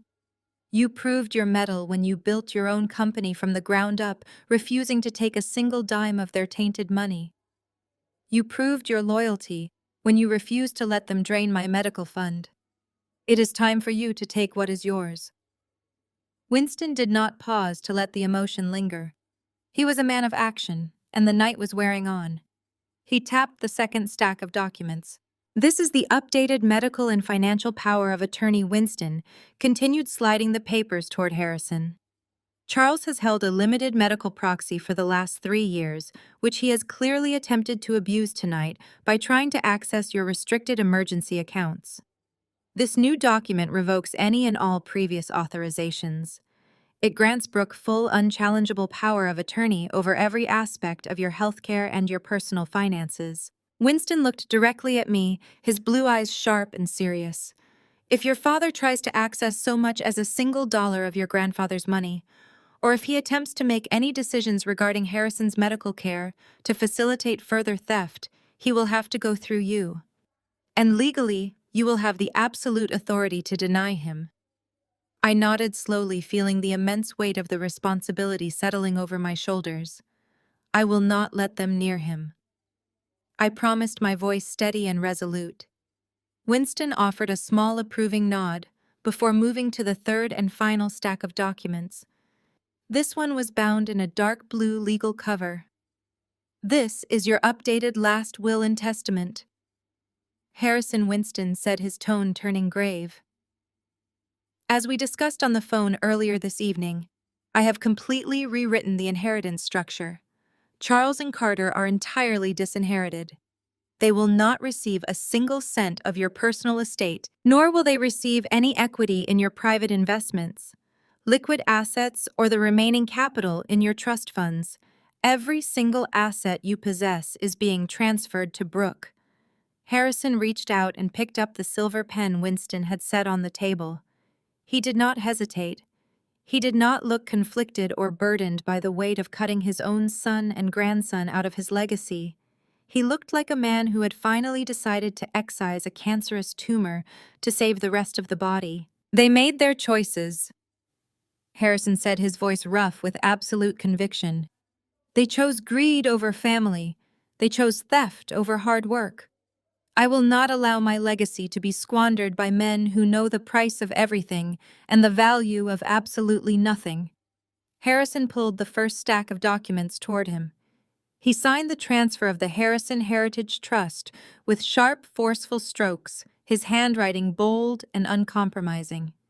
He pushed the papers toward me, and I signed my name on the receiving line, legally accepting control of the massive commercial real estate empire. Next, Harrison pulled the power of attorney forms closer. He initialed every single page, granting me absolute authority over his life and his remaining wealth. He signed the final line and pushed the stack aside. Finally, he opened the dark blue cover of his updated will.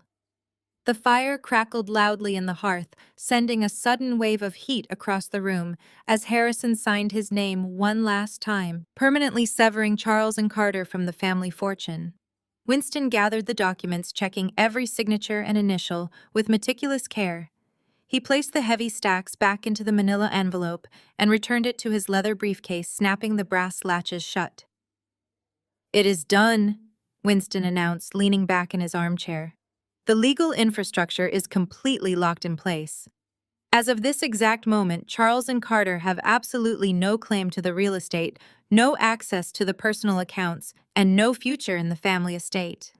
They are sitting in a house of cards, and you, Brooke, are holding the fan." As I sat there processing this newly inherited authority, the sharp, shrill ringtone of my cell phone pierced the quiet atmosphere of the den. I looked down at the coffee table where I had placed the device. The caller ID glowed brightly in the dim light. It was my father. Harrison and Winston both looked at the phone, then up at me. The silence in the room was absolute, save for the steady howling of the winter storm outside. I reached out and picked up the phone, swiping the screen to accept the call. I pressed the speaker button. Brooke Charles roared, his voice echoing through the den with a panicked, unhinged ferocity. "What in the hell did you do? The banking portal is locked down. Carter just called me from Geneva." The bank teller told him the International Clearinghouse flagged the transfer and froze the Monaco escrow account. "Are you listening to me?" The compliance division locked my executive access. They claim there is suspected wire fraud. "This is a disaster, Brooke. You need to call the private client division right now and fix this before you ruin everything." I took a very slow breath. "I am just a disappointment, Dad," I replied. "I really would not know how to fix such a massive international bank wire fraud." I hung up. The room fell silent the moment the call disconnected. I stared at the dark screen, my heart beating with a steady rhythm I had never experienced before. I had just hung up on my father. For 32 years, I had cowered at the mere sound of his voice. Now those glass walls were completely shattered. Harrison let out a low breath, his eyes shining with fierce pride and cold determination. Winston nodded, his silver pen tapping against his legal pad in quiet approval. "There is no going back now," Brooke Winston said, his tone professional. "The element of surprise is our greatest asset, but it will not last long. Charles will undoubtedly try to circumvent the compliance hold by liquidating physical assets. We need to lock the doors before he finds the keys." I turned away from the phone and pulled my laptop toward the center of the marble island. Harrison reached into the manila folder and handed me a sealed envelope containing the administrative login credentials for the Harrison Heritage Trust. The account had been running on autopilot for years while my grandfather played the role of a failing patriarch. I broke the seal and typed the alphanumeric sequence into the secure banking portal. The screen refreshed, displaying the complete financial architecture of the real estate holding company I now officially owned. The dashboard loaded, showing columns of properties and incoming revenue streams. I navigated to the Accounts Receivable tab, fully expecting to see the steady rental payments Harrison had mentioned earlier. I filtered the search to show the last 12 months of transactions from Sterling Freight. The screen populated, but the data made no sense. I leaned closer to the monitor, assuming my tired eyes were playing tricks on me. I cleared the filter and ran the search again. The result was exactly the same. "Winston!" I said, my voice dropping to a confused whisper. You said the operating company was paying a nominal rent to the trust. Winston adjusted his reading glasses and leaned over the table. Yes, that was the arrangement. A fixed monthly transfer to cover basic property taxes and liability insurance. I shook my head, turning the laptop so both he and Harrison could see the screen. They are not paying it, I said, pointing to the red deficit on the ledger. The last recorded payment from Sterling Freight was posted exactly 8 months ago. Since then, there is nothing but zero balances. They have completely defaulted on the master lease. Harrison let out a sharp laugh that held absolutely no humor. The arrogance, he muttered, shaking his head. They were so busy siphoning money to fund their ski trips that they stopped paying the literal rent on the business. They assumed I was too senile to notice the missing funds, and they knew they controlled the accounts. They have been living rent-free. Winston did not laugh. His eyes narrowed, his legal mind immediately grasping the profound implications of the missed payments. 8 months of severe financial default. Winston stated, his voice taking on a sharp, dangerous edge. Brooke, this completely changes our timeline. We do not need to simply raise the rent and wait for them to fail. They have already failed. Under commercial real estate law, a tenant in default for more than 90 days forfeits all protections under the lease. We have the absolute legal right to issue an immediate notice of default and eviction. I looked at the attorney, my pulse accelerating. Immediate. How immediate? 7 days, Winston replied, pulling a fresh, crisp stack of formal legal notices from his dark briefcase. We bypassed the standard 30-day warning period entirely. We are going to draft these notices tonight.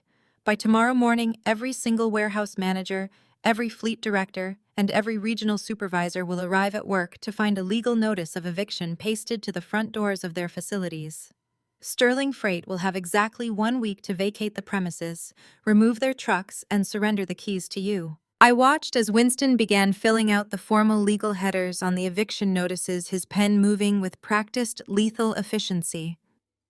He listed the massive sorting facility in Ohio, the overnight storage yards in Indiana, and the primary maintenance garages here in Illinois. The sheer scale of the logistical empire we were shutting down was staggering. But as Winston pulled out the final notice, he wrote down an address that made my breath catch in my throat. I stared at the paper, recognizing the street name and the zip code instantly. It was not a commercial warehouse. It was the massive, sprawling estate in the northern suburbs where I had grown up. The house where Charles and Vivian currently lived, hosting their lavish dinner parties and looking down on the rest of the world. Winston, I said, pointing to the address. That is my parents' house. Winston did not look up from his writing. He finished signing his name as the legal representative of the trust and pushed the paper across the table toward me. When your grandfather purchased that estate 30 years ago, he did not put it in his own name. He placed it inside the Harrison Heritage Trust as a corporate retreat property to maximize the tax benefits. Your parents have been living in a house owned by the trust, paying their personal living expenses out of the corporate accounts. Because they are in default on the master lease, they are in default on the estate. You are not just evicting them from the warehouses, Brooke. You are evicting them from their home. They have exactly 7 days to pack their bags.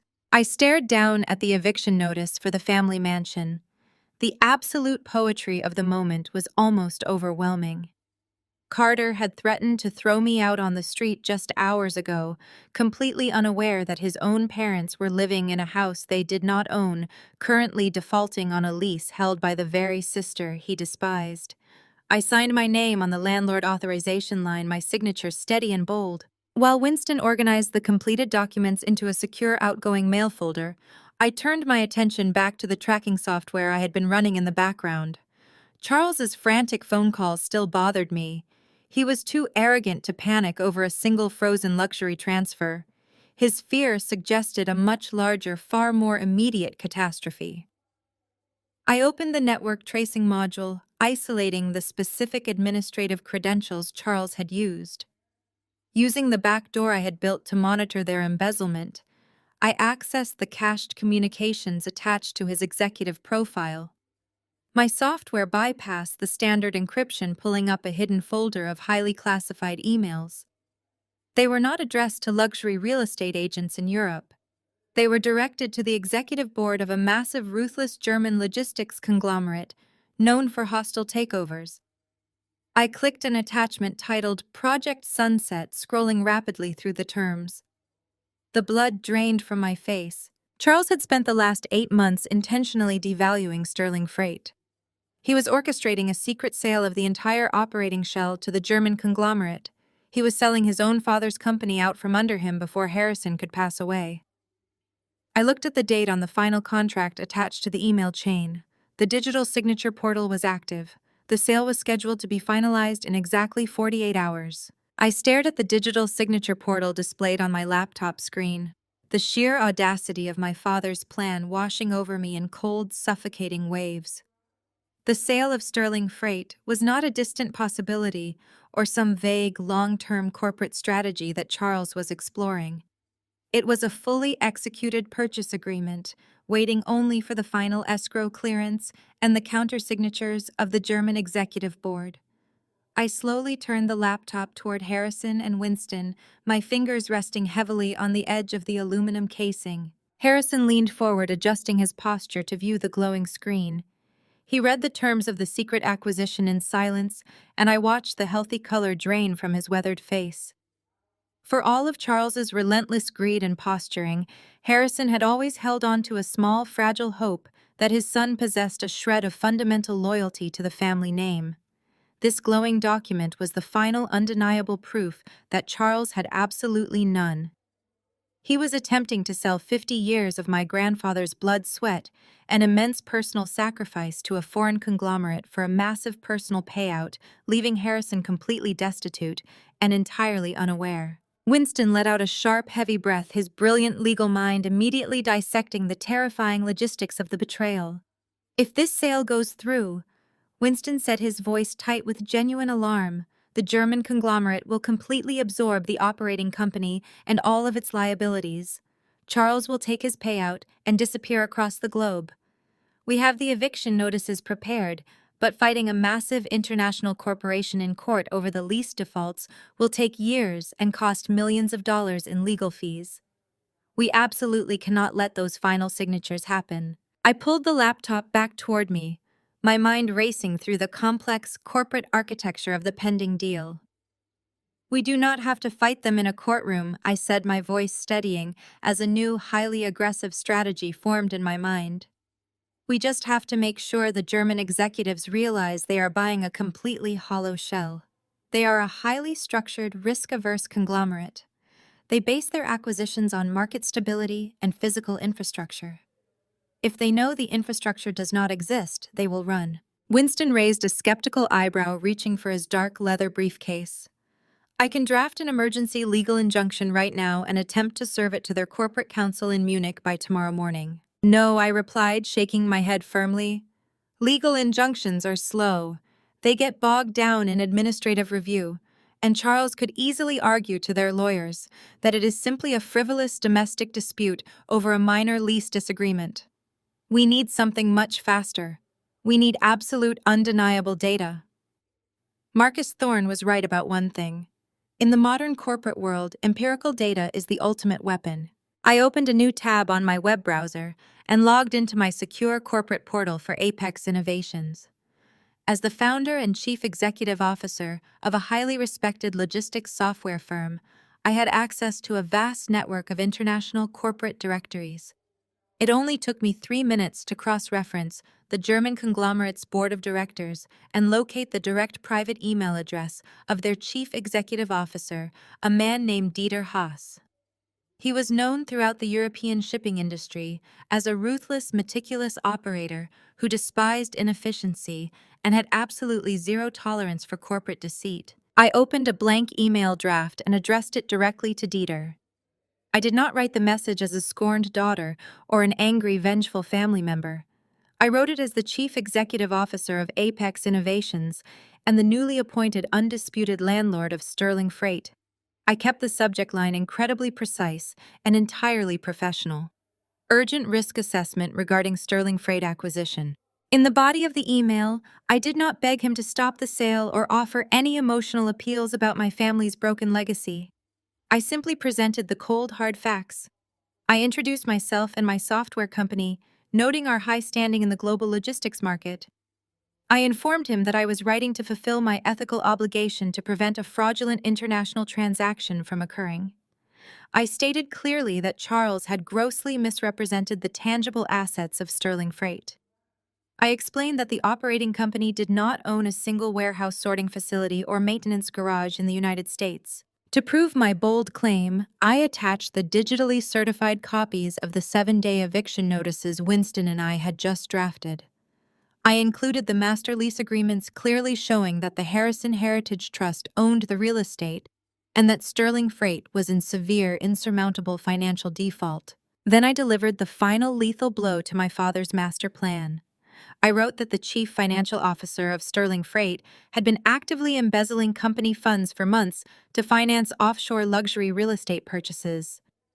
I attached the raw data audit from my tracking software, showing the exact routing numbers, the hidden offshore shell accounts, and the blocked wire transfer to Monaco.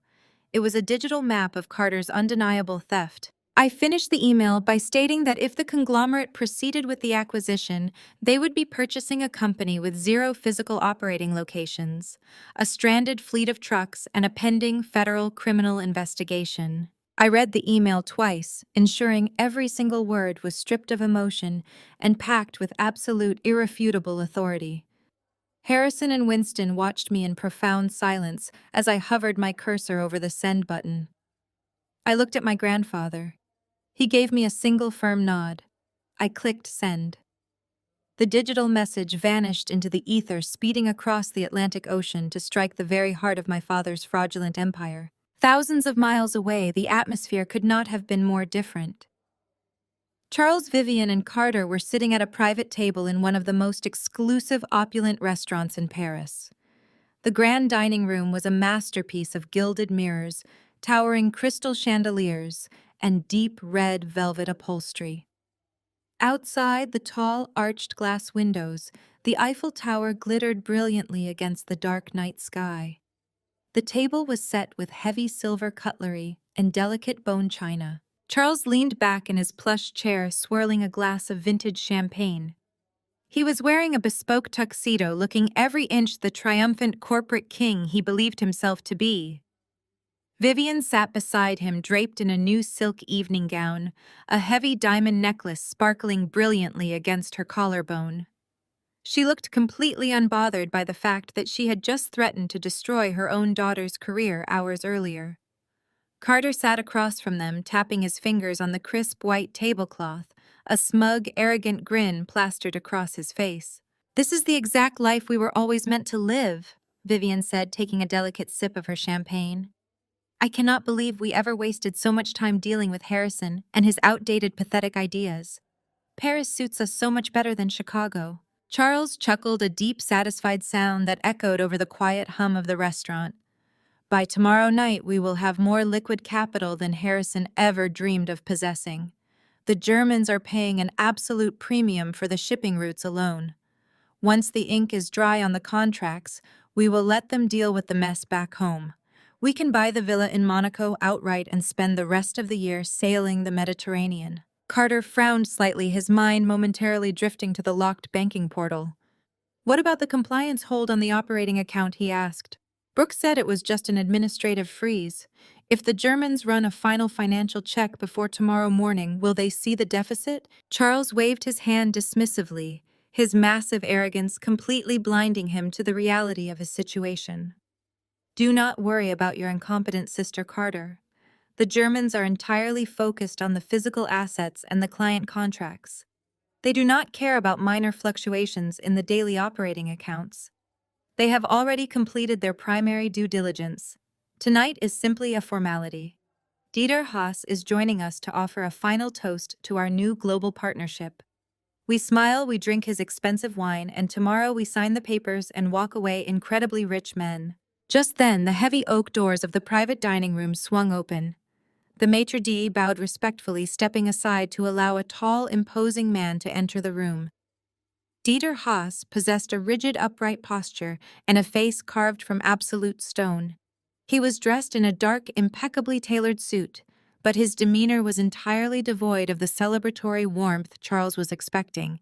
He looked absolutely furious. Charles immediately stood up, buttoning his tuxedo jacket and plastering a wide, charming smile across his face. "Dieter, my good friend," Charles boomed, gesturing grandly toward the empty chair at the table. "Welcome. Please sit down. We have already ordered a bottle of the reserve champagne to celebrate our mutual success." Dieter did not smile. He did not extend his hand to shake the one Charles was eagerly offering. He walked slowly toward the table, his hard, calculating eyes sweeping over Vivian's diamonds and Carter's smug expression before finally locking onto Charles. He did not pull out a chair. He remained standing, looming over the dining table with a cold, terrifying presence. "There will be no celebration tonight," Charles Dieter said, his thick German accent clipping the ends of his words. His voice was dangerously quiet, cutting through the ambient noise of the restaurant like a serrated blade. Charles lowered his hand, his smile faltering slightly as genuine confusion crept into his eyes. "Is there a problem with the itinerary for tomorrow?" he asked, trying desperately to maintain his jovial tone. "If your legal team needs more time to review the shipping contracts, we are more than happy to accommodate a slight delay." Dieter reached into the inside pocket of his suit jacket. He withdrew a thick stack of papers folded neatly down the middle. He did not hand them to Charles. Instead, he tossed them onto the center of the table. The heavy papers landed with a dull thud right next to the crystal champagne flutes. "I do not need to review your shipping contracts," Dieter said, staring Charles down with profound disgust. "Because you cannot fulfill them. You are a complete fraud, Charles. You have attempted to sell my company a massive logistical network claiming you possess the physical infrastructure to support it. But you do not own the buildings. You do not own the warehouses. You do not even own the parking lots where your trucks are currently sitting." Charles stared at the papers on the table, a cold sweat breaking out across his forehead. "Dieter, I assure you we have complete control over Sterling Freight. There must be some kind of administrative misunderstanding with the deeds." "There is no misunderstanding," Dieter countered, his voice rising in volume and intensity. "I received a direct communication from the legal owner of the Harrison Heritage Trust an hour ago. She provided me with the actual property deeds and the master lease agreements. Your operating company has defaulted on every single property it occupies. You are currently facing an immediate 7-day commercial eviction. By next week, you will not have a single location left to operate from." Vivian gasped loudly, her hand flying to her diamond necklace. Carter sat entirely frozen, the smug grin completely wiped from his face as the crushing reality of the words settled over him. Charles scrambled to pick up the papers, his hands shaking violently as he unfolded them. He stared at the printouts of my email, his eyes widening in absolute terror as he saw the attached eviction notices and the detailed, undeniable audit of Carter's embezzlement. "This is a lie," Charles stammered, his voice rising in sheer panic. "This is a fabrication by my daughter. She is unstable. She is trying to ruin this deal out of spite." Dieter sneered, looking at Charles with absolute contempt. "Do not insult my intelligence by blaming your daughter. The data is completely irrefutable. She provided the digital routing numbers for your offshore accounts. She provided the exact amount your son attempted to wire to Monaco this afternoon. You have drained your own operating capital to fund your personal luxuries, and you tried to leave me holding the empty bag." Dieter leaned forward, planting his large hands firmly on the edge of the table. "You are not a businessman, Charles. You are a common thief. My legal department is already drafting a formal termination of the purchase agreement. We are notifying the International Trade Commission of your fraudulent misrepresentations. The deal is dead. And if you ever attempt to contact my company again, I will personally ensure that the federal authorities receive a complete copy of this exact audit." Dieter stood up straight, adjusting his suit jacket. He did not offer a goodbye.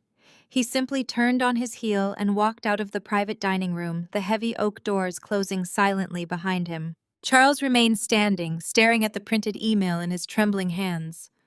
The grand gilded dining room suddenly felt like a shrinking prison. Vivian stared at her husband in absolute horror, her dreams of endless luxury evaporating into thin air.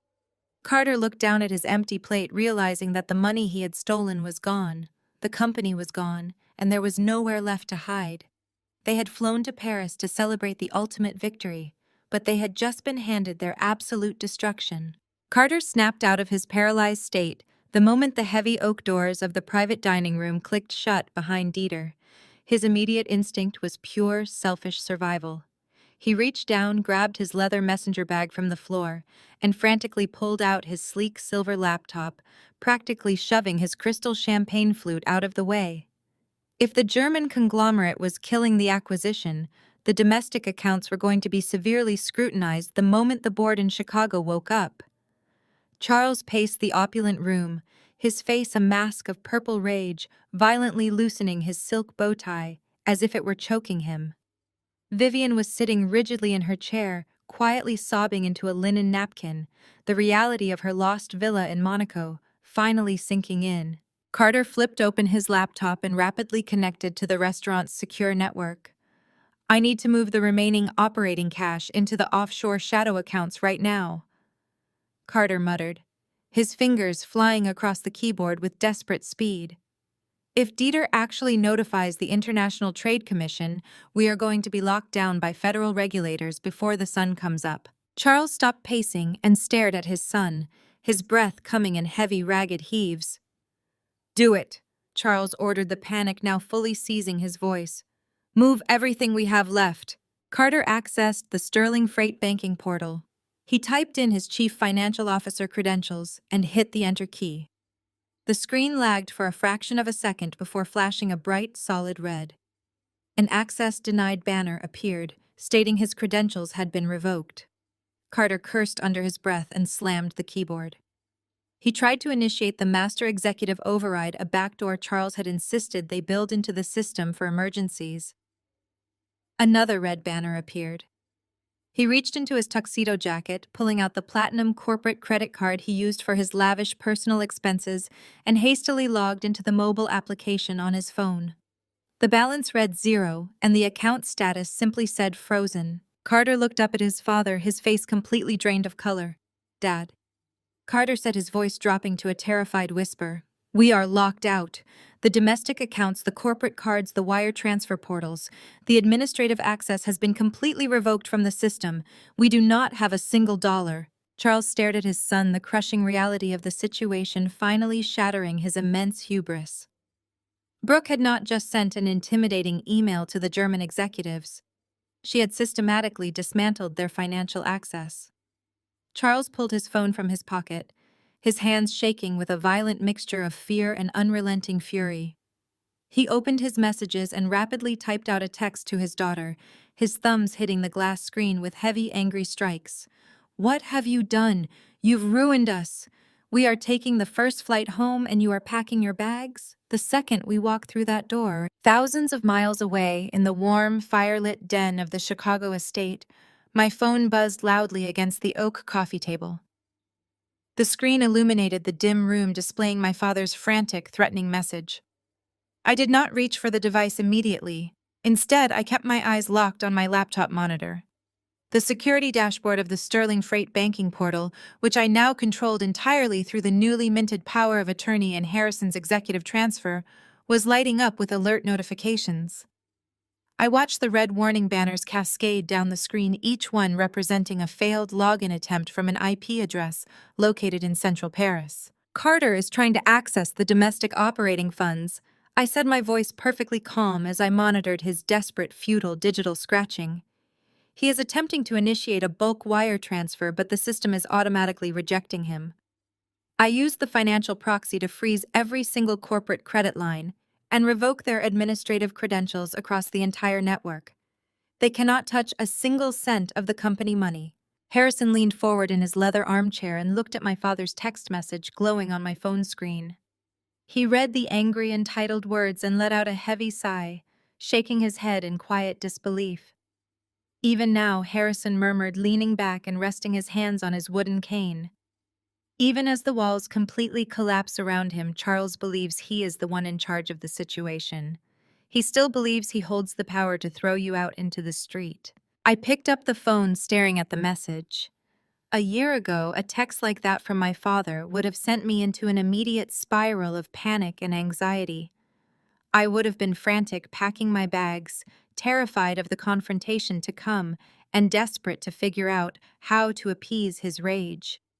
Now, looking at his hollow, impotent threats, I felt absolutely nothing but a cold, steady resolve.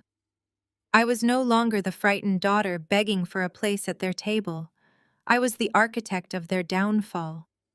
I did not reply to his message. I simply locked the screen and set the phone face down on the wood. "Let them get on their flight," I said, turning to Winston, who was organizing the last of the signed legal documents into his dark briefcase. "We have a massive amount of work to do before they land in Chicago." The next morning arrived with a brutal, biting chill. The heavy winter storm had finally passed during the early hours of the dawn, leaving behind a thick blanket of pristine white snow over the sprawling grounds of the estate.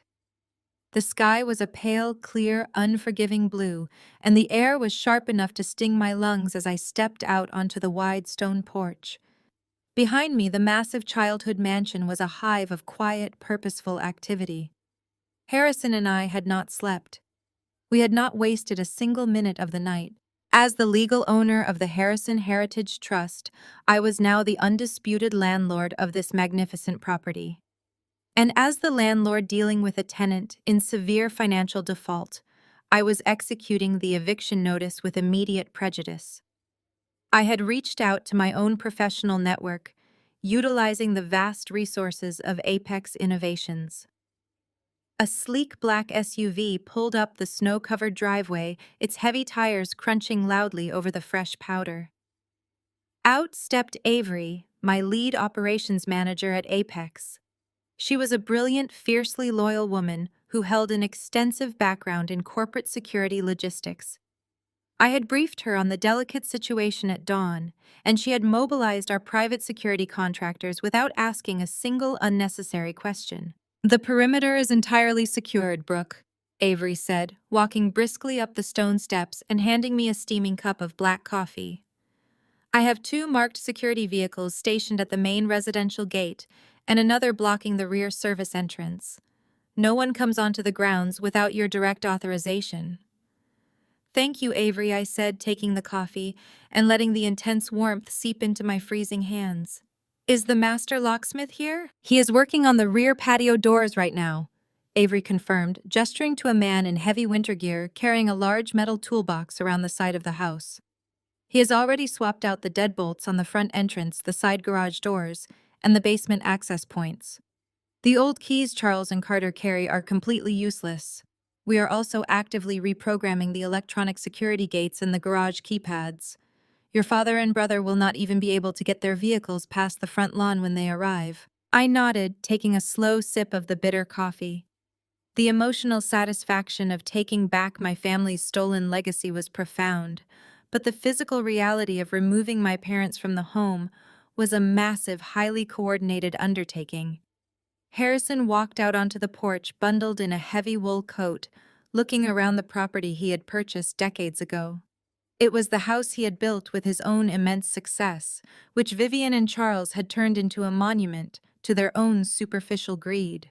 "Are we ready for the physical removal?" Harrison asked, looking directly at Avery. "The security team is standing by in the grand foyer," Avery replied promptly. "We brought the packing supplies you requested. We moved back inside the house." The grand foyer, a space usually echoing with the sounds of Vivian's pretentious high society parties, was now filled with half a dozen private security contractors wearing dark tactical fleeces. They stood respectfully, waiting for my instruction. "We are not carefully storing their belongings," I told the team, my voice echoing slightly against the marble floors and the soaring ceilings. "This is a legal eviction resulting from severe financial default. We are going to pack their personal items and place them outside the property line. I want you to focus entirely on the master suite and Carter's bedroom. Leave the guest rooms untouched." I led the way up the sweeping grand staircase, Harrison walking slowly but steadily beside me. We bypassed my own modest bedroom at the far end of the hall and walked straight into the opulent master suite my parents occupied. The sheer volume of wealth hoarded in the room was staggering. Vivian's custom walk-in closet was larger than my entire first apartment. We did not treat their belongings with the delicate reverence Vivian always demanded. The security team unfolded cheap plain brown cardboard boxes, the exact kind used for basic commercial warehouse shipping. I watched with a profound sense of closure as the men began pulling bespoke, perfectly tailored suits from Charles's cedar-lined wardrobe, folding them roughly and dropping them into the cardboard. We emptied Vivian's extensive collection of designer handbag shoes that cost more than a standard mortgage payment and rows of extravagant silk evening dresses. They all went into the cheap brown boxes. Down the hall, another team was systematically dismantling Carter's suite. They packed his imported luxury watches, his expensive cologne, and the custom golf clubs he used to network with other entitled heirs at the country club. We taped the boxes shut with thick, clear packing tape, offering no identifying labels and absolutely no special care. Over the next 3 hours, a steady stream of security guards carried the brown boxes down the grand staircase, out the newly rekeyed front doors, and down the stone steps. They did not carefully place the boxes on the covered porch. At my specific direction, they carried them all the way out to the expansive driveway. They stacked the cardboard boxes in a massive haphazard pile directly in the freezing ankle-deep snow. The pristine white winter landscape provided a stark, brutal contrast to the mountain of packed luxury goods. It was a visual representation of their brand new reality. The entitlement was officially over. The warmth and protection of the family wealth had been completely and permanently revoked. By late afternoon, the winter sun was beginning to dip below the barren tree line, casting long, cold shadows across the snow-covered driveway. The security teams had finished their physical work and retreated to their vehicles at the perimeter, maintaining a quiet, watchful presence over the estate. Harrison was resting by the fire in the den, his physical energy spent, but his spirit lighter and more vibrant than it had been in years. I was standing in the kitchen, leaning against the cold marble island, watching the massive pile of cardboard boxes, gathering a light dusting of frost out in the driveway. Avery walked into the kitchen, her digital tablet in hand, her expression highly focused and professional. "Brooke," Avery said, pulling up an automated flight tracking application on her bright screen. "I just received the final alert from the International Airline Registry. The flight from Paris Charles de Gaulle has officially touched down at Chicago O'Hare. They have cleared customs and are moving toward the exit." Right on cue, my cell phone vibrated loudly on the marble counter. The screen illuminated, displaying a new text message from Carter. I picked up the device, staring at the incredibly arrogant words my brother had just typed as he sat in his luxury airport transfer, completely oblivious to the absolute catastrophe waiting for him at the end of his journey. "Hope the house is spotless," Carter's text read. "We're exhausted and freezing. Have dinner ready." I took a slow, deliberate sip of my coffee, feeling the warm liquid steady my nerves. I looked out the kitchen window at the cheap, brown cardboard boxes freezing in the snow, the last remnants of their stolen empire sitting uselessly in the bitter cold. I tapped the screen of my phone and typed my reply. "Everything is exactly where it belongs." The glow of the screen faded as I set the phone face down on the marble counter. Outside, the night remained completely still, the brutal winter storm having finally exhausted itself, leaving the estate wrapped in a freezing, suffocating silence. Inside the warm kitchen, Harrison and I simply waited. The hours stretched on, marked only by the ticking of the antique grandfather clock in the hallway, and the occasional quiet radio chatter from the private security team stationed out of sight. I poured myself another cup of coffee, feeling the adrenaline humming steadily through my veins. Every piece of the trap was perfectly laid. Every legal mechanism was locked into place. There was nothing left to do but watch the absolute collapse of the men who had spent their entire lives making me feel entirely invisible. It was shortly after 9 in the evening when the sweeping beam of headlights cut through the darkness of the front lawn. I stood up from the island, my pulse quickening as I moved toward the wide front windows of the living room. Winston stood quietly in the shadows near the grand staircase, his leather briefcase resting by his feet. Two of Avery's most imposing security contractors stepped silently into the grand foyer, their presence heavy and uncompromising. Through the frosted glass panes, I watched three separate rideshare SUVs pull into the circular driveway. The sheer volume of luggage they had hauled to Paris necessitated the convoy a final glaring testament to their unwavering greed. The vehicles rolled to a stop, their tires crunching loudly over the frozen compacted snow. The heavy doors of the lead SUV swung open and Charles stepped out into the biting sub-zero air.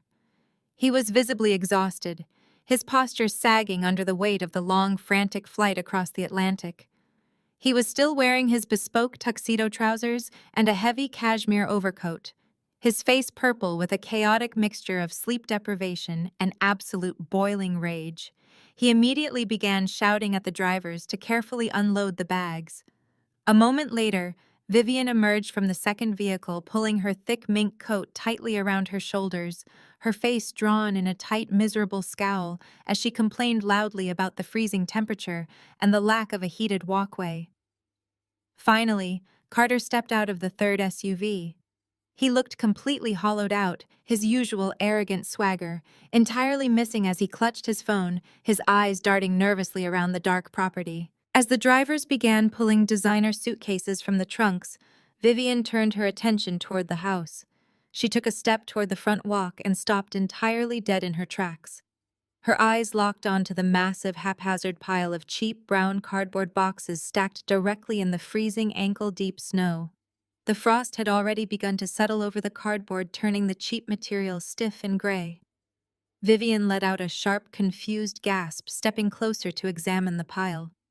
She recognized the edge of a custom silk gown spilling out from beneath a poorly taped flap, followed by the unmistakable shape of Carter's expensive leather golf bag shoved unceremoniously into a tall box. Charles ignored the boxes completely. His mind was entirely fixated on reaching me, on exerting his authority, and demanding that I fix the catastrophic financial mess that was ruining his life. He marched past Vivian and Carter, his heavy leather shoes stomping up the snowy stone steps of the front porch. He reached the heavy oak double doors and pulled his gold keyring from his pocket. He jammed his key into the brass lock and aggressively twisted his wrist. The mechanism did not engage.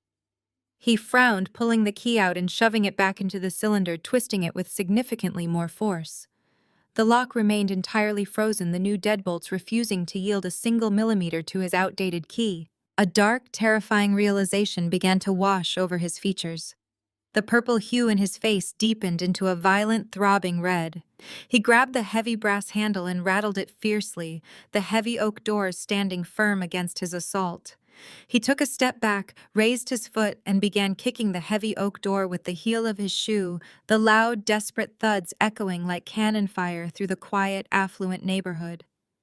He began screaming my name, his voice hoarse and frantic, demanding that I open the door, demanding that I let him inside his house, demanding that I answer for what I had done to his company. I did not make him wait long. I reached out and turned the heavy brass deadbolt, the loud, solid click sounding like a gavel coming down in an empty courtroom. I grabbed the handle and pulled the heavy door inward, swinging it wide open. I stood there in the threshold, completely calm, the warm amber light of the foyer spilling out onto the frozen porch. Winston stood immediately to my left, his posture rigid and formal, holding a thick stack of legal documents in his hands. To my right, the two burly armed security guards stepped forward into the light, their hands resting casually near their tactical belts, forming an impenetrable wall of physical authority. And directly behind me, standing perfectly straight, without the slightest hint of a tremor, was Grandpa Harrison. He was holding a ceramic mug of hot tea in both hands, taking a slow, casual sip. He looked perfectly healthy, entirely lucid, and completely in command of his faculties. Charles froze mid-kick, his foot slowly lowering to the stone porch. The sheer shock of seeing his supposedly dying father standing tall and alert completely paralyzed his vocal cords. He stared at Harrison as if he were looking at a ghost. Carter, who had walked up the steps behind his father, dropped his leather messenger bag onto the snow, his mouth falling open in absolute stunned silence. Vivian broke the silence. She pushed her way past Carter, her eyes wide with frantic, furious disbelief. "What is the meaning of this?" Vivian shrieked, her voice shrill and echoing off the stone walls of the entryway. "Let us inside right now, you ungrateful wretch!" I did not move. I did not flinch at the sound of her voice. I stepped forward, passing the threshold and walking out onto the freezing, snow-covered porch, my breath pluming in thick white clouds in the bitter winter air. I moved toward the wrought iron patio table that sat near the edge of the steps. Winston walked perfectly in step beside me, placing his documents onto the frosted glass surface. I looked down at the neatly organized papers, then slowly raised my eyes to meet my father's horrified gaze. I slid the 7-day eviction notices and the bank freeze documents across the patio table, pushing them directly toward Charles. "You told me to keep Grandpa alive and watch the house," I said, my voice entirely steady, echoing clearly in the quiet, frozen neighborhood. "I did better. I audited the company. You're 8 months behind on rent. Carter has embezzled millions, and you are officially evicted from both this house and the corporate headquarters." Carter let out a sharp, erratic sound, a desperate attempt at a laugh designed to mask his escalating terror. He stepped out from behind Charles, shaking his head and pointing a trembling finger at me, trying desperately to assert the dominance he had always wielded over me. "You can't do that," Carter yelled, his voice cracking with panic. "Dad owns the operating company." Winston, the seasoned corporate lawyer who had spent decades destroying men far smarter than my brother, stepped forward from the shadows of the porch. He picked up the heavy, dense limited liability company transfer documents and handed them directly into Charles's trembling hands. Charles stared at the legal seal, his eyes scanning the irrefutable signatures granting me absolute ownership of the Harrison Heritage Trust. "You own an operating company with zero assets, massive debt, and no warehouses to operate from." "Winston," said his deep, resonant voice, delivering the final fatal blow to their illusions of power, "your daughter owns the land. You are trespassing on her property." The heavy silence that followed was absolute. Charles stared down at the documents in his hands, his eyes darting frantically across the page as the horrific legal reality crashed down upon him. He owned the name of a company, but he owned absolutely nothing else. He looked at the second page, his gaze locking onto the detailed line-by-line forensic audit of Carter's massive embezzlement. The offshore accounts, the phantom vendors, the millions of dollars systematically drained from the corporate reserves to fund Carter's extravagant lifestyle.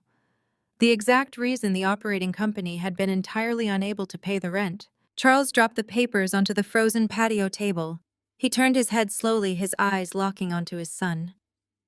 The realization that Carter's arrogant, sloppy theft was the direct catalyst for the bank, freeze the ruined German acquisition, and the loss of their entire fortune, finally penetrated his panicked mind. Charles let out a raw, furious roar. He lunged forward, grabbing Carter by the thick lapels of his expensive winter coat, shoving him violently backward against the stone railing of the porch. He began screaming at his son, his voice breaking with sheer, unadulterated rage, demanding to know where the money had gone, demanding to know how Carter could be so incredibly stupid. Carter shoved his father back, shouting his own desperate, cowardly excuses, trying to blame the market, trying to blame the bankers, trying to blame anyone but himself. Vivian watched her men turn on each other like wild animals backed into a corner. She looked back and forth between the physical altercation on the porch and the warm, inviting light of the grand foyer behind me. The reality of her situation, the sheer, unimaginable drop from high society grace, finally broke her mind. She dropped heavily to her knees on the frozen stone, bursting into loud, theatrical tears. The carefully maintained facade of the wealthy matriarch completely dissolved into pathetic, groveling desperation. She reached a shaking, manicured hand out toward me, her mascara running in dark streaks down her face. "Brooke, please," Vivian sobbed, her voice hitching with absolute panic. "We're your family. We gave you life." I looked down at the woman who had spent my entire existence making me feel entirely worthless. I felt no pity. I felt no residual longing for her affection. The emotional chains she had wrapped around my throat were completely gone. I stepped back, my expression entirely unreadable and completely devoid of warmth. "No, Mom. I said, my voice cold and hard as the ice beneath my boots. You gave me a $500 bill and a list of chores while you abandoned your father. You gave Carter the empire. Now I'm taking it back. I turned my back on them and walked toward the open front door. I offered a single brief nod to the two massive security guards standing in the threshold. The guards immediately stepped forward out onto the porch, their hands raised, instructing the screaming fractured family to gather their cardboard boxes and leave the property, immediately warning them that local law enforcement would be called if they lingered a moment longer. I walked back inside the warm, brightly lit foyer, joining Harrison and Winston. I reached out and pulled the heavy oak doors shut, the solid thud echoing through the house, permanently sealing them out in the cold. The fallout over the next several weeks was absolute ruthless and entirely spectacular. The commercial eviction proceeded without a single legal hurdle. The board of directors at Sterling Freight, faced with the undeniable reality of the lease defaults and the complete loss of their operating infrastructure, immediately held an emergency vote of no confidence. Charles and Carter were stripped of their titles and terminated for severe cause before the week was over. The board, desperate to avoid total corporate collapse, immediately turned the forensic audit over to the federal authorities. Within days, agents from the Financial Crimes Division appeared at Carter's temporary hotel room to begin an intensive investigation into the wire fraud and offshore tax evasion. Charles, stripped of his salary and facing an avalanche of corporate debt he had personally guaranteed, was forced to declare immediate, humiliating personal bankruptcy. The man who had spent his life looking down on the working class was suddenly left with absolutely nothing. Vivian's downfall was perhaps the most poetic of all.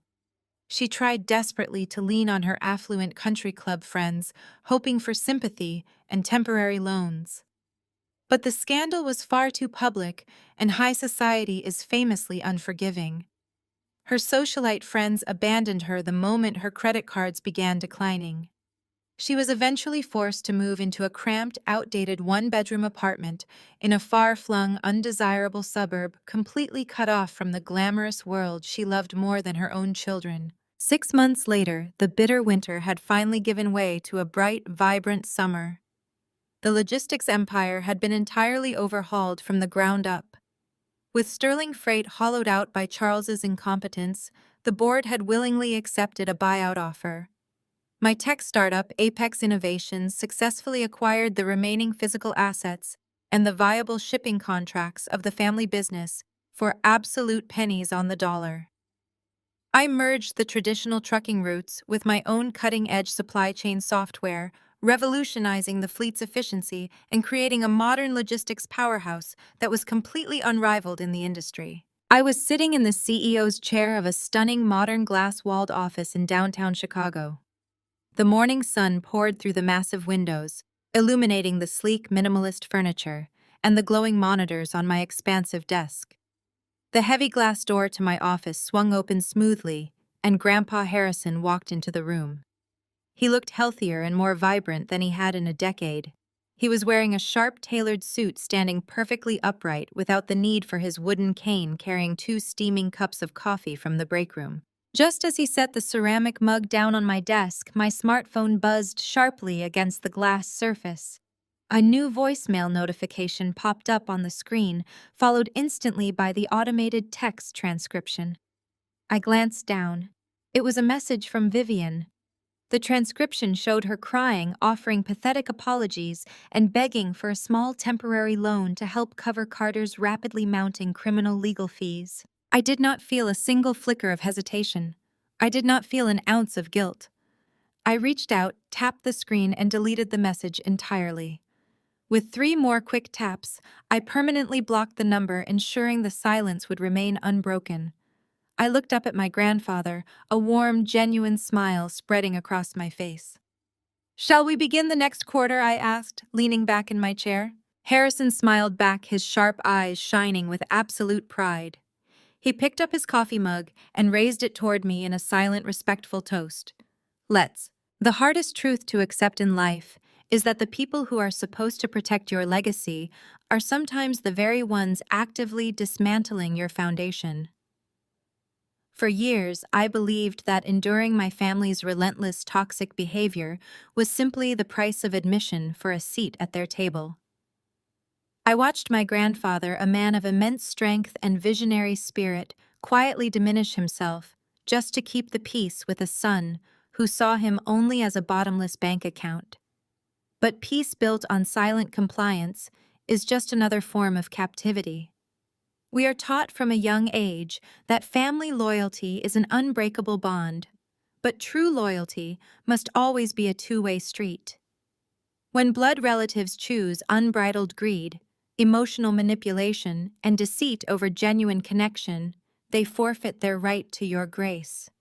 Walking away from that deep-rooted toxicity, or in my case, actively dismantling it from the inside out, is not an act of vengeance. It is a fundamental act of self-preservation. You cannot heal in the exact same environment that is actively poisoning you, and you certainly cannot build a stable future while someone else is quietly selling off your bricks for their own selfish gain. True power arrives the exact moment you realize that your worth is not defined by their conditional approval, but by your own undeniable integrity and actions. You always have the absolute right to change the locks on your life, both literally and figuratively, and to protect the empire you are building. Have you ever had to draw a hard, unforgiving line in the sand with toxic family members to protect your own peace and future? How did you find the courage to finally take back your power and walk away from those who only wanted to tear you down? Share your own stories of resilience, boundaries, and reclaiming your life in the comments below. If my journey to protect my grandfather and take back our empire resonated with you, please hit the like button and subscribe to the channel for more authentic stories about surviving deep betrayal and building a life entirely on your own terms.